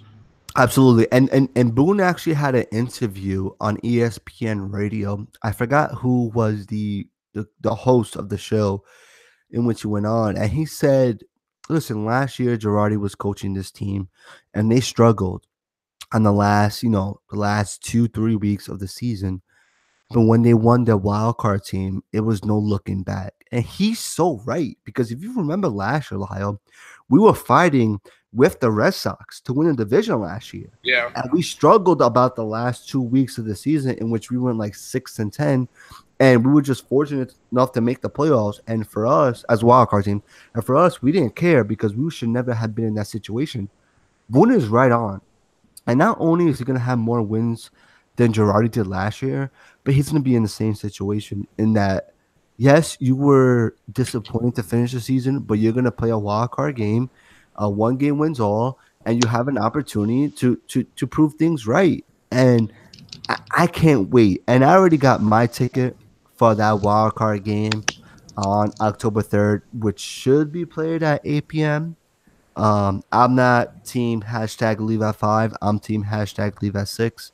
So I need all of the lateness in that game that I can. I may be able to leave early, but I already bought my pre-sale tickets. I'm hoping that I'm spending my money on that ticket and not getting reimbursed, because that means that the Yankees finished ahead of the A's and we're playing that wild card game. And I'm really, really looking forward to it. Or if we win the division, you'll get reimbursed. That'll be a happy reimbursement. Right. And that will be a stretch of a reimbursement. Now, before we get into the heavy debate here, right, I want to mention one thing. And the reason why I want to mention this is because if you listen this deep into the podcast, or if you haven't skipped this part, Lyle and I have been discussing this specific thing since like 2-3 months ago. All right. Shohei Ohtani, Lyle's bust of MLB baseball. I was wrong. I can admit I was wrong. He was wrong because he's had a good start to his career, pitching and hitting wise. Now, he was pitching one day, and it's come to the point in which he needed Tommy John surgery. He had a strain in his elbow, very similar to what Tanaka had 2 years ago. Now, the Yankees chose not to have Tanaka have the surgery, and Tanaka's been pitching pretty fine. There, he gets on the occasional DL list. But the Angels decided not to put Shohei Ohtani on the DL list and not have him have the surgery. Instead, they decided to have him come back and pitch. And hit. Had they had him do the Tommy John surgery when the injury first occurred, he would have missed the rest of this season, all of 2019, and been back ready for the start of 2020. Mm-hmm. Instead, they brought him back to hit. Now, Shohei Ohtani has completely tore his elbow up, and now he indefinitely needs Tommy John surgery. Now, not only is he going to miss all of 2019, but he's probably going to miss 90% of 2020. Now, do you know when Shohei? Now, the Angels paid $20 million to bring Shohei Ohtani from Japan to here. Okay, do you know when his contract is up? 2021, 2022? 2021. At the ending of this 2020 season, his contract is up. So basically, you're going to be put in a situation as the Los Angeles Angels to re-sign this man for big money, because he's going to go for big money. I'm not talking A-Rod or Pujols or not with the Carla injury. Money, no. But he's going to go for big money. He's going to go for $20 to $25 million a year as a baseball player, and that's a lot for a guy that you only saw pitch 10 games. But you saw him all season. That's not the point. The point is you saw this guy play for a couple of months, and then you're going to see him come back from an injury in which ends a lot of guys' career. And he's only going to be playing for about a month to 2 months at the end of the 2020 season. I thought this was such a bad move. And we've been saying it on the podcast. For months. Let him have the surgery. Let him have the surgery. He's a A1 player. He's a guy that could pitch you a gem and then come back the next day and hit 2 home runs to win for your team. Why are you stressing him out? There was no need for them to bring him back just to be a hitter when they were completely out the playoffs, let alone the wild card. The big mistake by the Angels. La, what are your thoughts about that? I mean, the Angels have a habit of making garbage franchise decisions. One of the biggest one was that Pujols contract back in the day. Well, Like, teams make that mistake, which is fine. But That's a mistake, but it's a fine mistake. but here's the Understand thing: it. don't the Angels have another once in a generation player right now? Mike Trout, and they could have compared him with Otani for the next 10 years, and I think they ruined it. I really do. How do you have two generational talents and do this? It's mismanagement by the Angels. It's poor decision making. Again, are they a terrible organization? No, but this is almost Mets like in their decision making. I'll leave it here. If Otani never got hurt, how many years are the Angels away from competing from a World Series? 2. 2 years. 2 years. 2. They have 2 the hitting. years. They just need to get their pitching together. How bad are you? That dumb? Are you that in a rush that you're gonna rush Otani back from an injury when you're 2 years away, regardless? With Otani playing the way he was playing, very, very poor effort. Now you set yourself back 2 more years because Otani's not coming back for another year and a half. Mike Trout gets injured from time to time. You don't know what. There's a lot of he may leave, factors now. and he may leave because he's also a free agent. So Future Yankee Mike Trout? Is that what I just heard? I might just be hearing things, but Mike Trout greater than Bryce Harper for all you Yankee fans listening. facts. Stop being obsessed with that. Future Yankee Mike Trout. So here's what has been the discussion of New York City, right? I don't know about baseball in the whole. Oh, it's baseball. If it's what baseball. I think it is, it's baseball. So DeGrom, Jacob DeGrom, the Yankees wanted him. They tried to trade for him. The Mets, unfortunately, did not want to trade him to us. Here's the question, and before I let you get into it, the question is, should he win the Cy Young this year, right? I'm going to compare his season this year to a very special pitcher who won 3 Cy Youngs previously. Now, Tony Kornheiser, host of Part of the Interruption. With Mike Wilbon. Yeah, with Mike Wilbon. On PTI, the show's called PTI on ESPN, says no. Absolutely no. DeGrom should not win the Cy Young Award. Kershaw, Clayton the GOAT Kershaw, has won 3 Cy Youngs in his career. In 2013, he had a 16-9 record. He had a 1.83 ERA. He started 33 games. He had a .92 whip. He had 232 strikeouts in 236 innings. That's almost a strikeout per inning. Amazing, right, Lyle? Wouldn't you say? You know, I honestly I could do it, but yeah, Kershaw, he's not bad. DeGrom this year in the 2018 season, he has an 8-9 record, which is pretty bad. But he has a 1.71 ERA, which is less than Kershaw that year. He started 29 times, which is less than Kershaw by 4 games, but we still got about 2.5 weeks, so you figure he'll get at least 2 more starts. He has a .95 whip, which is .03 higher than what Kershaw had. But DeGrom had 239 strikeouts in 195 innings pitched. That's 7 more strikeouts. 7 more strikeouts than Kershaw did that year in 45 less innings pitched. Lyle, I need you to do me a favor.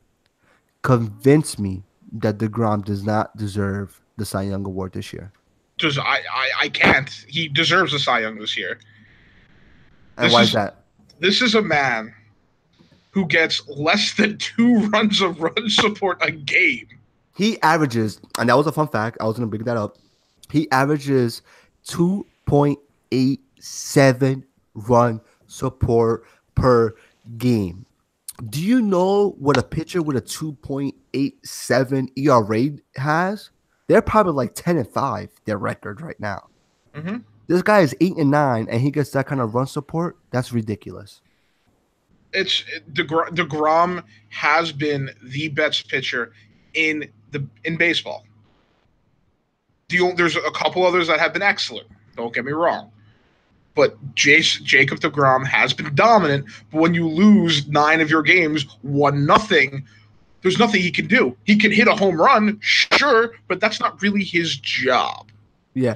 So would you say, and I don't want to force you to go on the record here if you don't want to, would you say us over here at J&J Talk Sports are disagreeing with the so-called quote-unquote ESPN analysts over at ESPN that DeGrom is and should be the Cy Young Award winner for 2018? Because I'm willing to go on record. I don't care. So here's what we're looking at. The only other pitcher in the NL that I could possibly give it to is Scherzer. That's it. And he's a 2.13 ERA, 17-6. He's pitched a little bit more, but has he been dominant? Has he been as dominant? If you've watched DeGrom this year, he's almost unhittable. And it's unfortunately he plays for a trash organization like the Trash Ponds. Right. And, if they give it to Scherzer over so be it. If he was going to lose to anybody, it should have been him. Yeah, I mean the other pitcher that people are looking at, I think, is Aaron Nola. Aaron Nola should be he shouldn't be no less than like 4th in the range. He would be my number 3. He's had an excellent year, and it's been kind of under the radar because it's the Phillies, and the Phillies. I think better than the Mets. Well, unfortunately, yeah, fortunately. Honestly, it's DeGrom or Scherzer. DeGrom winning, I think, would be appropriate. Scherzer winning would be appropriate. But the fact to say there's no way DeGrom should win this is a preposterous statement. Am I wrong to say that the way I feel about the MVP award in the NBA is how I feel about the Cy Young award in the MLB? I think the MVP award for the NBA should go to the player who holds the most value to their team. I did last year. I felt like it was LeBron, right? Okay. The Cy Young should go to the best pitcher who holds value to their team. Now, yes, unfortunately, for the first time in MLB history, the Mets did something that nobody else has done, which was show how valuable their pitcher was because he has an 8-9 record. But it's not his fault that he has an 8-9 record. No. He provided 15 starts total where he allowed 3 less runs. It's ridiculous. But those are 15 wins. Those are 15 wins for any other pitcher in MLB. Honestly, you could be giving up 6 runs a game with an ERA like that. It's ridiculous that the Mets have not been able to capitalize on when this guy pitches. It's ridiculous that they didn't trade him because they could have rebooted their entire team with cheap youth, which the Wilpons are all about cheap youth. Wilpons are all about the cheap. They could have had Miguel Andujar, who is out hitting the entire Mets organization. The beloved rookie in Gleyber Torres. And I love Gleyber Torres. He's also out. Miguel Andujar's out hitting. He's also out hitting the entire Mets organization. And absolutely. That would have been the perfect reset because the Yankees farm system is glorious. Glorious. No, yeah, so we're gonna transition here into the NFL talk. We had a week 1 done. Officially, we're gonna do an NFL recap. We're gonna give you some of our most impressed and most disappointing teams here. But before we get into that, we have another very special segment coming up here, and this gentleman hasn't talked for a while because he was in the bathroom taking care of some business. But Nick, don't worry, bro, I got you. We have our very special Nick Pick 2. Your kid made their bed, Chili's 3 for $10. Picked up your dry cleaning, Chili's.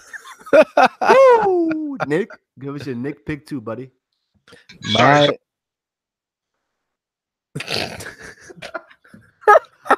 Hashtag, we're gonna have to cut that out. Oh, I love it, baby. The jelly bit. I think I play like a theme song. Yo, No, perfect no. timing. I was gonna play the OJ's going money, money, money, money. That would have been good. I thought you were gonna play. I fucked it up. thought you were gonna play. What'd you get? Did you get with a commercial? Yeah, give me 1 second. You got with a commercial? I thought you were gonna play the part. Yeah, that's what I thought it was in there.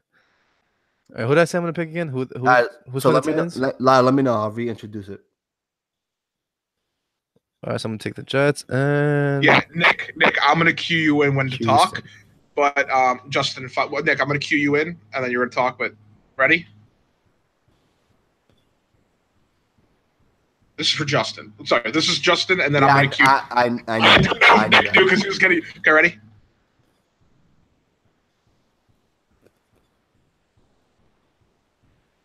And we have another very special segment coming up. Get ready to bet your money. Get ready to win some money this weekend. We have our very special Nick Pick 2.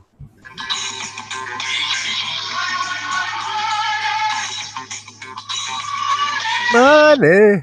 All right, fellas. I got there's a couple teams here I like this week. One, being kind of biased, but there is merit to it, and two others. But I'm gonna give you two that I really, really like. I'm gonna go with the Houston Texans over the Tennessee Titans. It's a 1-point spread. The Titans looked awful against the Dolphins week 1, and the Dolphins are not a good team that you should be struggling against.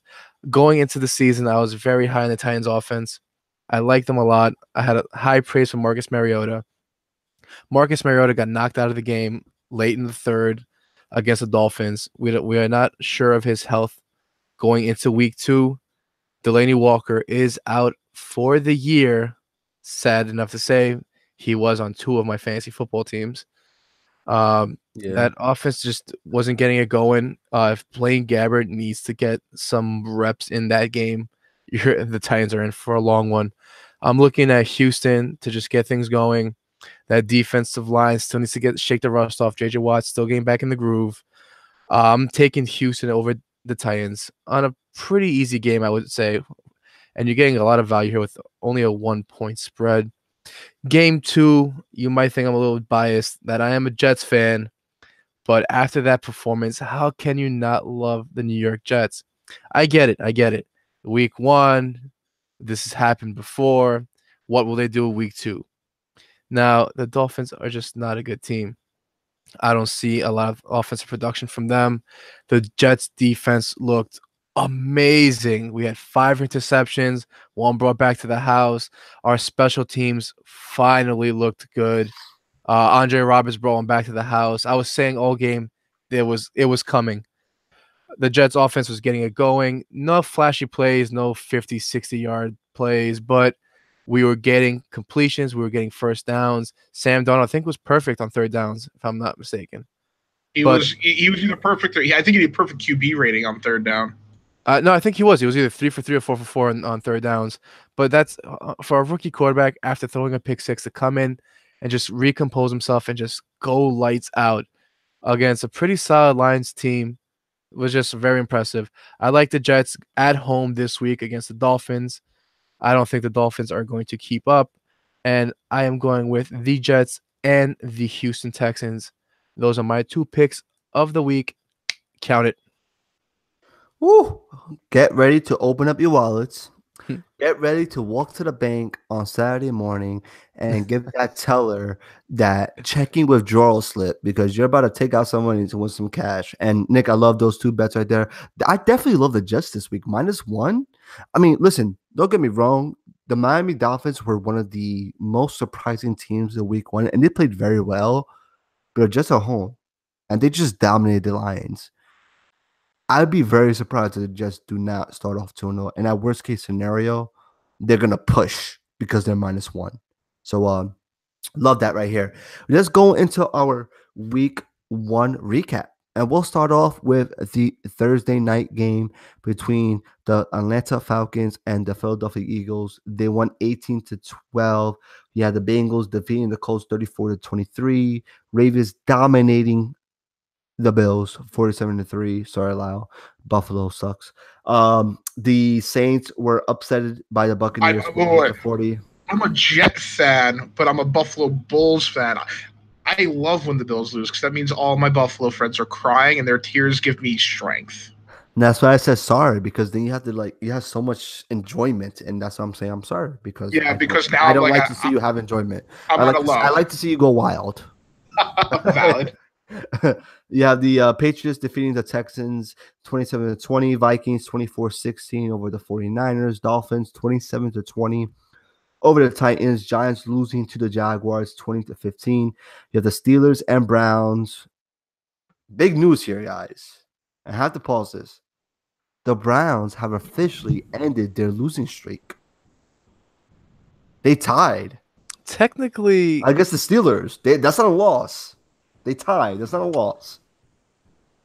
And the most important part of that, Josh Gordon scored a touchdown. Scored a touchdown. I knew that was coming. The Chargers got upsetted, in my opinion. 28-38, losing to the Chiefs. Panthers defeated the Cowboys 16-8.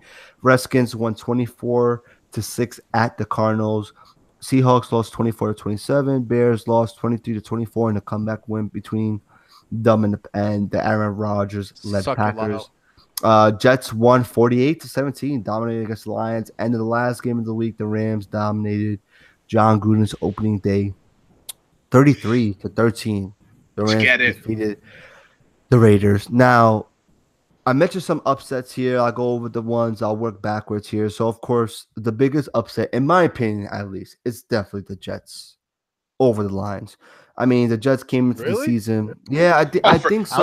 I would have said the Bucks over the Saints. Are you kidding me? That's a big one too. But they're at the end of the day, the division. Everybody think that Ryan Fitzpatrick was throw 5 touchdowns and 5 million yards? This is what I'll tell you. I'll tell you two things. One, division rivals. Two, the Saints have lost their 8 last week 1 games, and giving up an average of 38 points.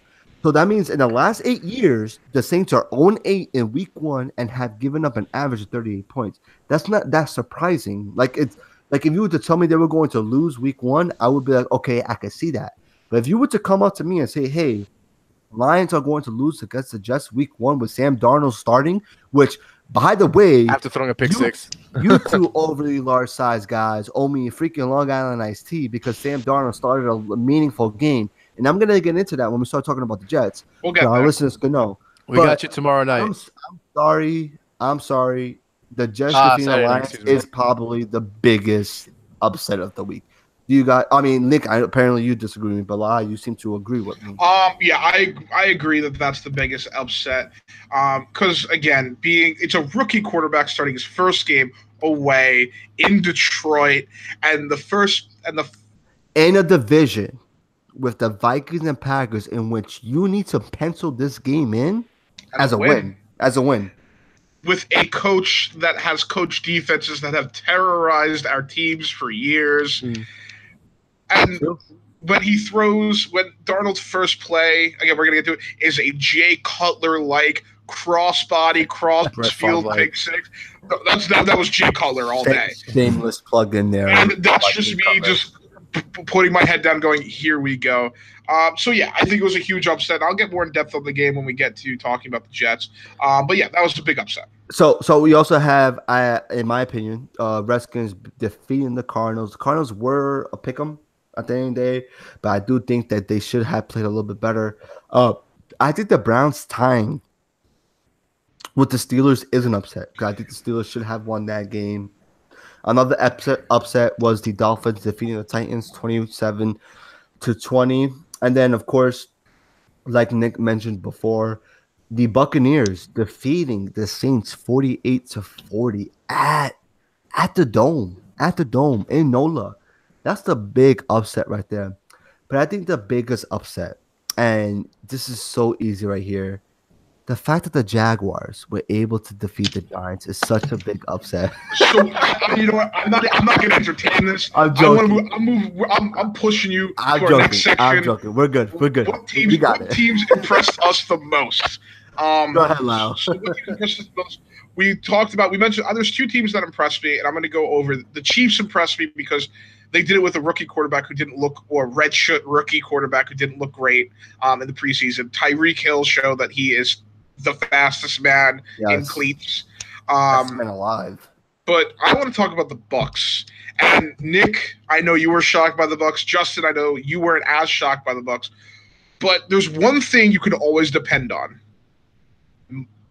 Ryan Fitzpatrick. Fitzmagic, you know. But you could always depend on him to play out of his mind in a contract year. You look at his stats every single contract year, they were ridiculous. Absolutely preposterous. So the second I saw Fitzmagic drop in 5 TDs, I'm like, is he in contract year? Yeah.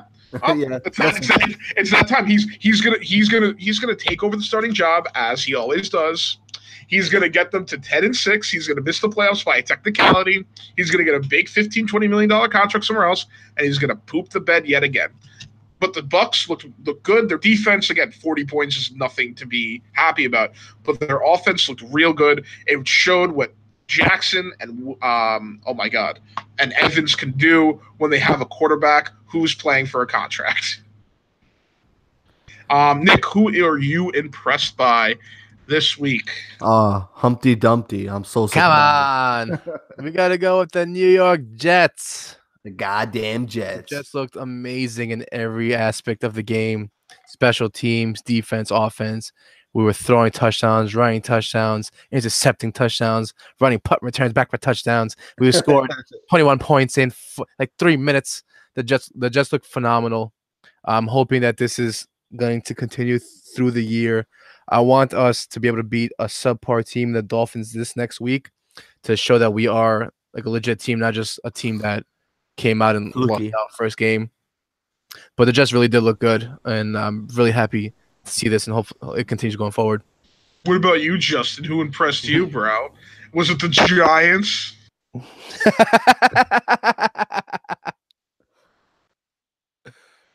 All right, time out. I just realized I didn't go over the news or notes. I'm tight. That's fine. It doesn't matter. I know. We're already running long. Yeah, no. Oh, I see players that were out and like. I mean, just do it after. Can't we just? No, it's fine. You need to recap the entirety of the NFL. That's. No, it's just that one of the biggest things I wanted to mention was the Le'Veon Bell thing. I think we would have gotten into a nice debate about that. Yeah, I'll bring up. Well, I mean, I don't think. It's fine. It's fine. It's fine. So what are we doing? Look at the most impressive. Who was your favorite? I didn't. Oh, so just skip you? No. Fuck him. I was gonna wing it and kind of agree with you guys, but I didn't think that Nick was gonna put the Jets. All right. So that's the only thing I wrote. That's the only thing I wrote in the outline. That's like literally the only thing I answered. I got it. Give me like 5 seconds. I got it. 4. Oh, I know my team. I remember my team. Right. So I'm gonna lead you in. Yeah, I got it. So, Justin, who are you most impressed by that isn't in blue and red and white? So I have to. So you actually took one of the 2 names I was going to mention. So you mentioned the Chiefs, but you talked about the Bucks, and I'm going to stick with the Chiefs right here. And there's 2 reasons why. One, number one was I was not high on Mahomes at all coming into this season. Not at all. I did not think that he had the accuracy or the poise to be a quarterback in the NFL just yet. Now, overall, just yet. But then about 2 weeks ago, he was on an interview with Michael Kay on the Michael Kay show with Michael Kay, Donald LaGreca, and Peter Rosenberg, and he sounded so professional. Like this guy, he sounded like a guy. He sounded like a pros pro. Do you know what it is to sound like a pros pro in your second year? To sound like you're the professional speaking for a professional. Like he spoke so well. He said all the right answers. And after that, I mean, I was already about 2 to 3 fantasy drafts in. And after that, I figured, you know what? I'm going to aim for Patrick Mahomes as my backup quarterback in as many leagues as I can, because I know he's going to bust out and break out. And eventually I could trade him and or my starting quarterback. And he stood by it. And this is why I'm giving a lot of props to the Chiefs. You went into Los Angeles to verse a Chargers offense, a Chargers defense in which they're the favorites to win your division. with star safety Derwin James. Yes, Joey Bosa did not play, but that doesn't excuse the fact that they scored 38 points on you guys. Patrick Mahomes, 15 for 27, 256 yards, 4 touchdowns. Kareem Hunt rushed for 49 yards. Spencer Ware rushed for 32. Patrick Mahomes rushed for 21. Pretty impressive. They had no rush game. No rush game in a game that was a shootout. Tyreek Hill, 7 catches, like Lala said, has proved that he's the fastest man with cleats on. 169 yards, 2 touchdowns, averaging 24 yards per catch. And wasn't one of them a punt return for a touchdown, if I recall? And he had a 3rd touchdown for a punt return. The Chiefs looked very good. A team that lost Patrick Peterson to the Rams. A team that lost Justin Houston, who is no longer playing defensive end there. Tamba Ali, not playing defensive end there either.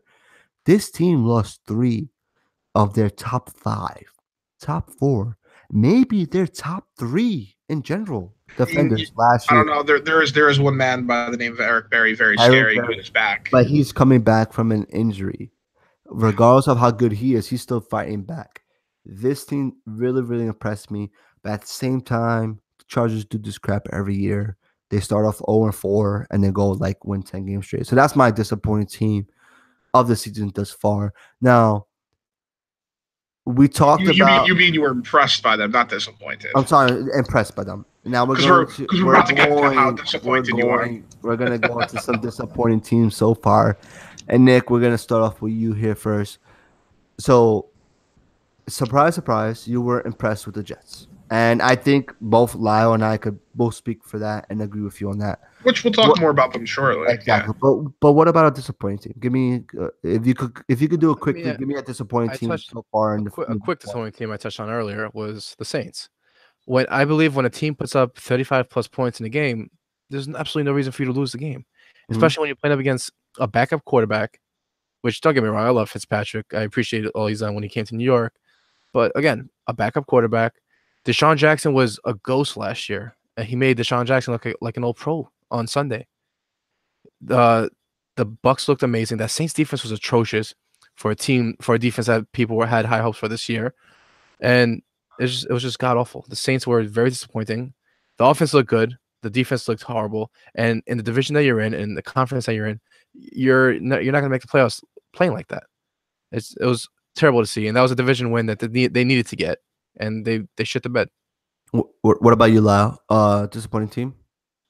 Again, I have 2, as always. One of them is the Titans because, I would told everyone Mariota was kind of garbage and their receivers are garbage and the only good player on that team is Derrick Henry. Well, cut them some slack. That was a terribly conditioned game. First of all, the game got delayed 3 times. Oh no, I agree. You said Mariota got hurt in the 3rd. So you make fun of people saying that they say that the worst player is Derrick Henry. Derrick Henry was the worst player on the team. No, Derrick Henry's the best player on the team. He was the worst player on the team on Sunday. No, I know. I'm just being a Derrick Henry homer. No, the Titans are not. Everyone's has hyped on the Titans, hyped on Mariota. Yes, the conditions of that game were awful, but Mariota's not very good, and their receiving core is absolute garbage outside of Delaney Walker and Dion Lewis. We'll see what happens. We'll see what happens when Mariota comes back. Going forward, we can judge a little better. Going forward, conditions are horrible. He lost his biggest target, Delaney Walker. Yeah. He got hurt late in the 3rd, so it's. But But for all the hype around them, they disappointed. But the team I really want to talk about is the Pittsburgh Steelers. Yeah. As much as I hype Josh Gordon is only one man. How are you going to go up? What is it? They went up 14-0 against the Browns team. You have made your little children year after year. Well, they were up 21-7, I think. 21-7. And you let the Browns come back, and the Browns kept on. Sorry, the Steelers kept on gifting the Browns the game. I just don't think the Browns knew how to win because they haven't done it in so long. But Steelers, you can say, oh, James Conner did this, and this. I think you would have liked to have some Le'Veon Bell in that fourth quarter because he would move those shades. He would ice that game. Facts. So, Steelers, you're disappointing. Honestly, I probably wouldn't have marked them down as disappointing if they lost. The fact that they tied, Like, I think that's why I'm picking it up, because if they won, you understand this entire podcast would just be blaring the rap air horn and screaming Josh Gordon for days.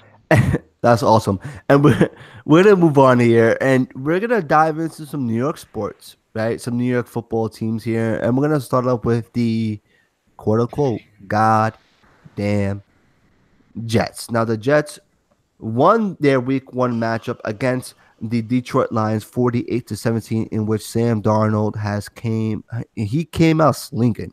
I mean, he threw a touchdown pass on his first pass as an NFL player. Unfortunately, it was a pick 6, but he bounced back. He bounced back, and yes, I make a joke about it, but he came back and he fought back, and he had 2 touchdown passes. He was diming it up to Quincy Enunwa. He hit Ryan Anderson on a deep pass. Isaiah Crowell was eating up that defense with a 60-yard run for a touchdown. Bilal Powell looked good. I mean, despite the minimum carries that he had, he still looked good. Even Cannon got like 5 carries for you guys. So, I mean, he did. Listen, everybody got some touches for the Jets. The Jets looked dominant. I mean, I could count more plays on my hand in which Matthew Stafford had a clean pocket to throw the ball, in which the plays that he got hit. He was getting hit left and right. Yeah. If he dropped back, I mean, I don't know how many times he dropped back off the top of my head, but if he dropped back 40 times, he got hit like 15 times. And 15 times out of 40, he got crushed. He got crushed. He was getting crushed. He stepped off the field for a few plays just because of how bad he got. He should have never came back in my opinion. Yeah, I mean, they were getting blown out. You're risking more severe injury. Yeah, but that game was put away. Matthew Stafford is not a soft quarterback. He's going to come back. I agree. No, I have a lot of respect for Matthew Stafford. The Jets are just annihilating him. It was not even fair. Yeah, he was definitely trying to fight to come back there. But regardless of all that I just said, I want to know your guys' opinion here. So, what stood? So, yes, the Jets dominated week 1, right? But what stood out the most to you? What stood out the most to you in which led to their win in week 1? Well, I want to say something that I mentioned a couple times at work or whatever it may be. It's one thing if Sam Darnold would have came out, threw up balls, and receivers were making great plays. The fact that everybody was utilized on that offense, everybody was getting their fair share of work. Darnold would hit a Nunwa. Darnold would go deep to Robbie Anderson. He was going short left, short. The fact that he was spreading the ball out, being precise, making good reads, I think that's what stood out the most to me. It wasn't luck plays. It wasn't him throwing it up. It wasn't receivers making plays. It was the fact that he was able to read a defense. He was calm under pressure in third down situations. That, to me, stood out the most. And it's just the poise in Sam Darnold was what I liked the most. And a lot of credit that goes to Jeremy Bates. Jeremy Bates' offense is a quick pass offense. Yeah. It's very good for rookie. It's very good because Darnold's coming out of a similar system. It was very good for him. It was good he got that interception out early too. But the one thing that stood out to me, I'm going to stay away from the offense because, again, everyone and their grandmothers has been talking about Darnold and giving him praise. And praise be to Darnold, my new messiah. Darren Lee. I want to talk about this man because he's an undersized inside linebacker. We drafted him high. He's been hit and miss. He's not super exciting. This was the Darren Lee that we need. Super career game. High energy, flying across the field because his biggest asset is his speed and his maneuverability. He needs to keep up this kind of energy throughout the entire season, because it motivates the Jordan Jenkinses, the undrafted rookies that we're getting after Stafford. It motivates the rest of the team. And if Darren Lee can do what he did in coverage again, we can send more people after the quarterback, which is huge. Because, yes, the Jets were hitting Stafford, but we were mainly hitting Stafford on blitzes. We don't have that elite pass rusher that will get through elite O-lines. We're going to need to send extra people to get to the quarterback. And having a linebacker that can cover the running backs, that can cover the tight ends, will be huge. So, Darren Lee, keep it up, young fella. Awesome. Let's dive into week 2. So, I mean, I think it's a sweep here, right? We take out the brooms. We sweep it up. we're all very impressed by the Jets week 1, right? It's funny, Matt, if you guys remember, the guy, he came onto our fantasy Yeah. football podcast. He texted me right after Monday Night Football and said, "So, do you still prefer Barkley over Darnold?" And I said, even before Monday's night performance and watching Barkley did what he did on Sunday, like I still would have preferred Darnold. And as much as I hate, and don't give me that face, Lyle, because like I said, oh, you know what? It's a good time. It's a good time right now. A good time. So Good time. Expose the good time. fraud. It's a good time to expose. the fraud. Exposing you too, bro. So What? So I wanted Darnold at that second overall pick. Was I happy we took Barkley? Sure. It was a sexier pick. It was the guy that's going to score us more touchdowns now. But Darnold is the guy that I wanted. My closest Giant friends, fans wanted. It's what we all wanted because we knew this guy had the potential and the upside of all the quarterbacks coming out to be the next franchise quarterback in the NFL, regardless of what team you went to. So I'm gonna call out both Nick and Lyle right now. So you both, and to our listeners out there, you both had claimed to me that Darnold I would plead the not fourth. start a meaningful It's game. on the record. Darnold would Show me the not tape. start episode 8, minute, Oh, damn. was it minute 105 or something? Yeah, something like that. Minute 1 hour and 5 minutes in. Nick and Lyle both bet me that Darnold would not play he wouldn't start a meaningful game this season. I didn't say that he would. I said that he was going to start week 1. And a lot what of happened. technicality. He started non-technicality. Teddy Bridgewater wasn't started until he being was traded. not going to start No. week 1. I said with Teddy Bridgewater and Josh McCown still there, Sam Darnold will not start. Take the L. So Take the L. technically, Take the L. technically, You're wrong. Listen, technically, I am wrong. listen. All I have to say is that on Nick's birthday, instead of me buying him a Long Island iced tea, he will be buying me a Long Island iced tea. And Liddy. I can't wait for it, but I had to call you guys out on that. But regardless of that, regardless of the bet, you guys are manning up to paying me back, and we all agree on the Jets' dominance on week 1.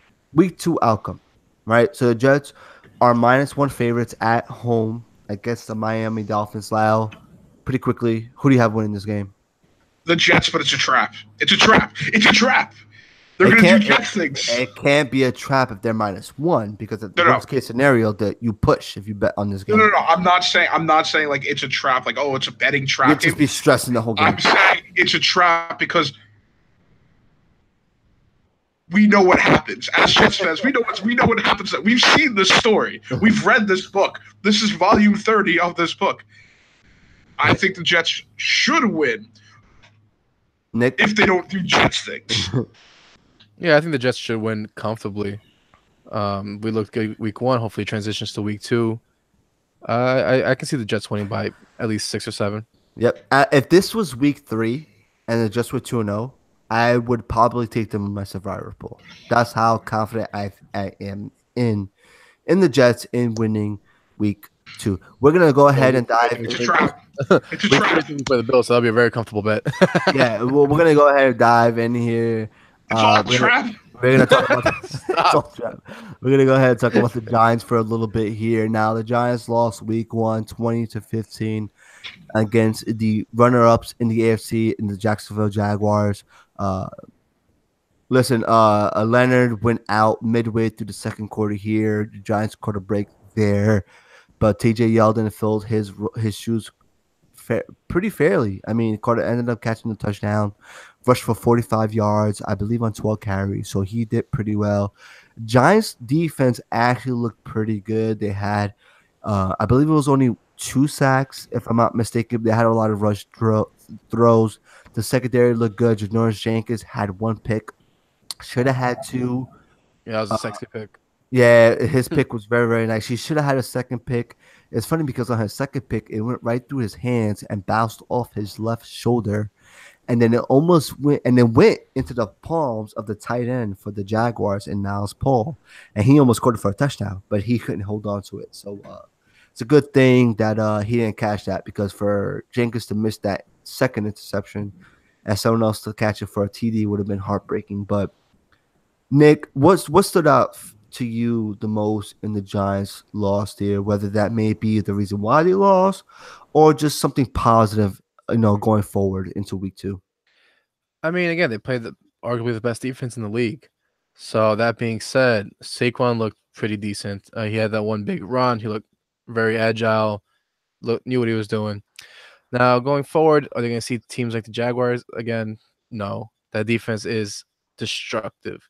The D line will get to your quarterback on almost every play, and this we all know how good the secondary is.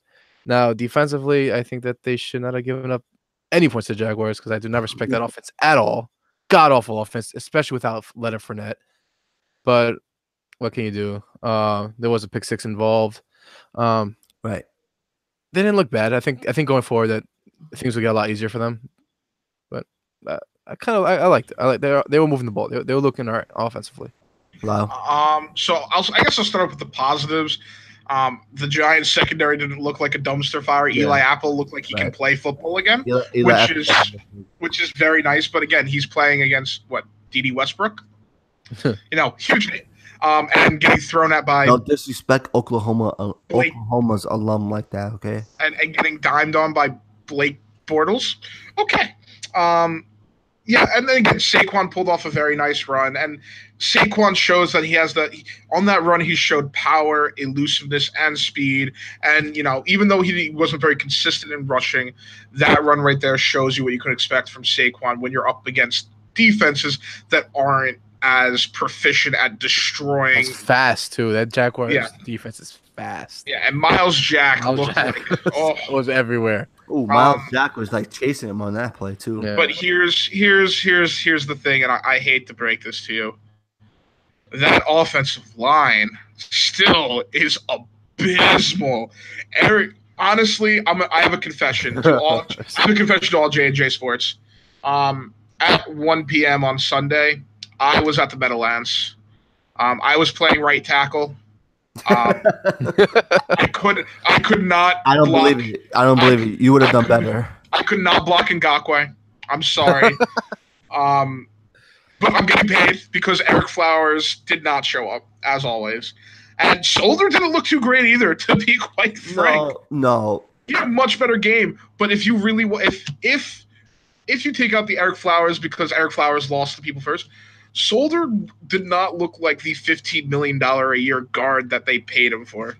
No, so in my opinion, Solder actually looked pretty good. Like, he made a mistake on 2 plays, but you take that from an offensive lineman. Oh, it's a huge improvement. You don't take 2 mistakes from your right tackle on back-to-back plays to start the game off. The first play that the Giants called was a quick slant to OBJ.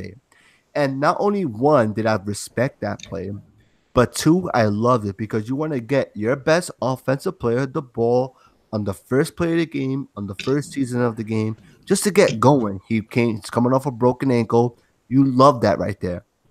What did this idiot do? Which idiot? Can you name him for the people? Eric the Idiot Flowers. Not only, and Nick, you could testify for this because you play lineman. It's a quick slant.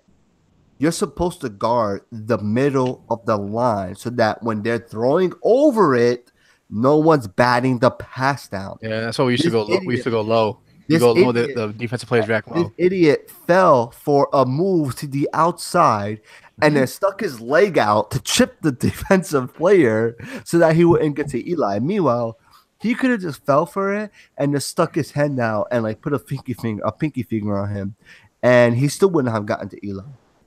That was the first offensive play for the Giants this year, and that play pissed me so off. It pissed me more off than any ever Eric Flowers play ever. It was so bad. And then the play right after, guess what he does? He does a holding penalty at the 1.5 yard line, and almost giving the Giants a safety. But the player for me that stood out the most, not only did OBJ look very, very good, and I'm gonna be all positive here because I could talk about a lot of bad players here, like Everett Ingram, like Eric Flowers, right? Like Jonathan Stewart, who did not look good on the few carries that he got. Like Landon Collins, who I love and actually own his jersey, he looked bad. I'm gonna stay positive here, and I'm going to talk about the number 2 overall pick in the draft in Saquon Barkley. Now, Lyle hit it on the head. He did not look good before that long run, but he did not look good if you look at the stat box. Saquon had a negative zero point 0.6 yards ran before getting contacted. That means he was getting hit behind the line on an average every freaking play. Every play he was getting hit behind the line of scrimmage. Yet he still had a positive yards per carry. On the play that he ran 64 yards for a touchdown, not only did he break Miles Jack tackle in the middle of the field, he was able to stiff arm the next defender and run around the edge for the touchdown. And if Saquon could make plays like that, and I'm not saying plays like that consistently, because I think we'll eventually face defenses in which he could kind of grind it out and get 10, 15, 20-yard runs consistently throughout the game and not have to bank on a 60 or 70-yard run to make a difference. He's the one that stood out to me the most in week 1. Eli was another disappointment in my opinion, but I don't want to get into that because I could probably talk for like a good 45 minutes about Eli and his week 1 performance. I want to get into week 2 here. And Nick, since you're the gambling man, Giants, they're -3 against the Dallas Cowboys at Dallas. How do you feel about them? I mean, forget the spread. How do you just feel about them in general for week 2? I think the Giants probably take this game. The Cowboys didn't look good to me. The Panthers, I think who they play? They played the Panthers week 1, right? Correct. They Panthers they won got- 16-10. Yeah, they got nothing going offensively. Again, I say this in the beginning of the year. I'm gonna say this going on for the rest of the year. You gave away Des Bryant and Jason Wynn. Well, Jason Wynn retired. Those are 2 of his safety valves. He has nobody competent to throw it to. They just don't do anything offensively. I think the Giants defense tears them apart, and their offense gets it going this week. Let's get it. Giants take this game. Yeah, let's get it. Lyle, what about you? Pretty quickly. It's honestly, I mean, I know you guys are going to hype up the Giants. It's a toss-up game. Neither Don't get slapped. both. I'm just letting you know.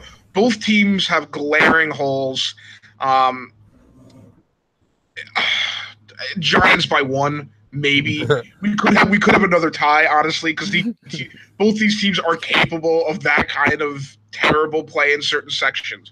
Because you're going to have Eric Flowers going up against DeMarcus Lawrence. Eli's not going to breathe all game. Firstly, especially if you can get a running game going, and then again, Dakness looks awful, and you can stack 30 in the box and stop Zeke. So it's going to be. I think it's going to be lower scoring. I think Giants by 1 or a tie. We're going to move here to our last segment of the night. And it's actually a new segment that we're introducing because it's after week 1. And we're going to call this the J&J Picks'em. Pretty simple here. We're going to pick 5 games in which I randomly select, or the 5 toughest games in which I think are just like, we're going to use Las Vegas Westgate odds in which ESPN uses. So they're pretty accurate, if not just a smidget off your quote-unquote illegal bookie. Yeah, if you use both if you use other ones, everything's within a point usually. Everything's pretty similar. So we're gonna go ahead. We're gonna keep records of these picks here, and at the end of the year, Nick, you had just joined like when me and Lyle were discussing this, but we came to the agreement. You know what? Let's make this interesting. Loser of the pickup throughout the year buys them a drink. We'll buy a drink or treat the other 2 people to a hookah or something. Nothing too crazy, nothing too expensive.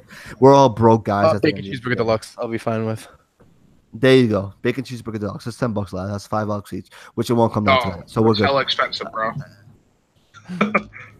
We'll start off with the first game here. And I listed 5 games, but this is probably one of the toughest, if not the toughest. The Carolina Panthers are going on the road against the Atlanta Falcons. The Falcons are -3.5 favorites. Lyle, who do you got? Atlanta. So you're taking the 3.5. You're banking and they're gonna win by 4 points. Yes. Nick, I am going with Atlanta because Greg Olson is not playing, and Luke Kuechly got hurt last game. I do not know his status for the upcoming game, but without Luke Kuechly, that defense is nothing. woo! With I Atlanta. am taking the points here. I'm not saying Carolina's gonna win. I don't think they'll lose by 4. So I'm surprising. I'm by myself on this one.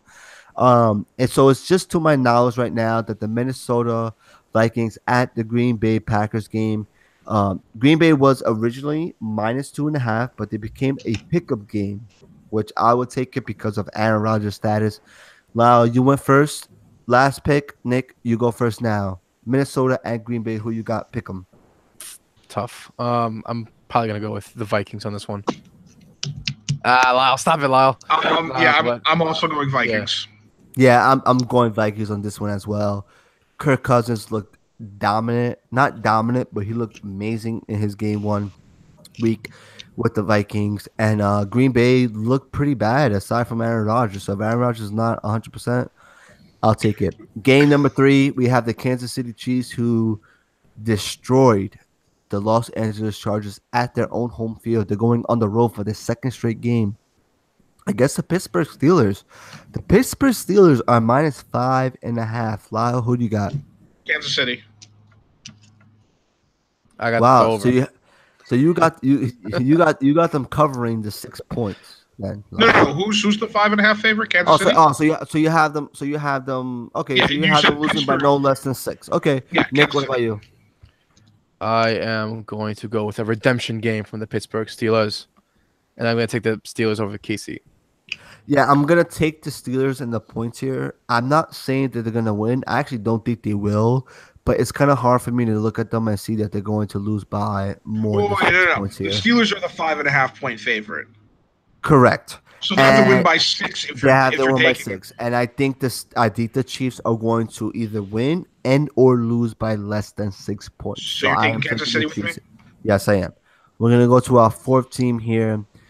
Nick will lead you off here. This is another pick-up game here, and this is a pretty tough game. This is a rematch of the AFC Championship game between the Patriots and the Jacksonville Jaguars. The Patriots are visiting the Jacksonville Jaguars. Who you got here? I have a redemption game also for the Jaguars. I'm going to go with the Jaguars this one. That defense looked pretty dominant. And I think I think they can rattle Brady. Before Lau gets in here, Nick, I have to agree with you. I not only do I think this is the year in which maybe the Patriots kind of finally take a step back and Brady takes a step back.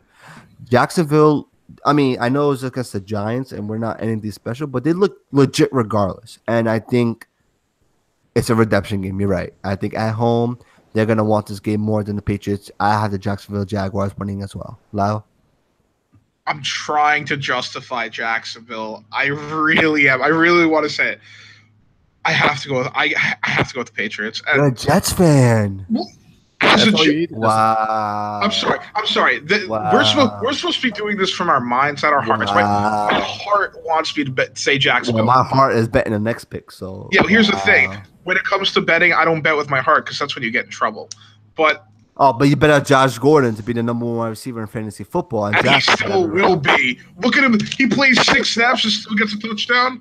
Bro, Josh Gordon First of all- is the past, present, and future. To our listeners, hashtag fake facts. Hashtag he Hashtag plays Hashtag 70% follow of the Lyle. snaps. Hashtag he plays 70% of snaps. So Lyle, you're taking the Patriots then, right? I am taking Patriots. All right, so good. We're all splitting up some games here. Last game here. I feel like I'm gonna be alone on this one, even though I feel like you guys will be fools to bet against me. But you're the Giants at the Cowboys. Cowboys are -3. Lau, who do you got? It's, as I said, the Giants. It's either be the win by 1 or a draw, and Yeah, that's the Giant. Yeah, we discussed this. It's the Giant. Both teams are So trash. we screw you. Second of all, so we take out the brooms here then, I guess, right? That's the first move, yeah. All right, perfect. So what I think is, we're done here. So what I'll do is I'll post Each of these an picks Excel up. spreadsheet I'll and I'll have an Excel spreadsheet to keep track. can you do a of VLOOKUP us for it? as well as our A VLOOKUp. listeners to make Go pivot track. table, please. listen, that'll do it. I mean, J&J Talk Sports Podcast. We talked a lot of stuff today, man. Week 1 NFL recap. We talked on college football first couple of weeks. We touched base on the Yankees as well as the DeGrom situation with the Cy Young, and looked into the future of the playoffs with the MLB playoffs coming up. Let's go Yankees. We also talked about tennis. We talked about golf. We talked about the boxing events that are coming up on Nick's birthday this Saturday, September 15th. Happy birthday, Nick. Make sure you guys follow us on Instagram and Twitter at We will be going live. Absolutely. Make sure you follow us on Twitter and Instagram at J&J Talk Sports. Make sure you follow me at EasyPolizzi_21. That's easy POLIZZI_21. Live. Where can our wonderful listeners follow you on Instagram? They can follow me on Twitter at Lyles Style and on Instagram at Tabletop Hellbent, where you get to see my nerd stuff. Yeah, I'm a nerd. Surprise, surprise. Let's get it. Nick? I can't stand you. And you can follow me on Instagram and Twitter at Stefanoun. That's STEPHANOUN. And for Twitter, add a 51 at the end. Yep. And that will do it for us over here on J&J Talk Sports. We are out. Good night. Have a good night, everyone. Hashtag just learn how to do a plug button.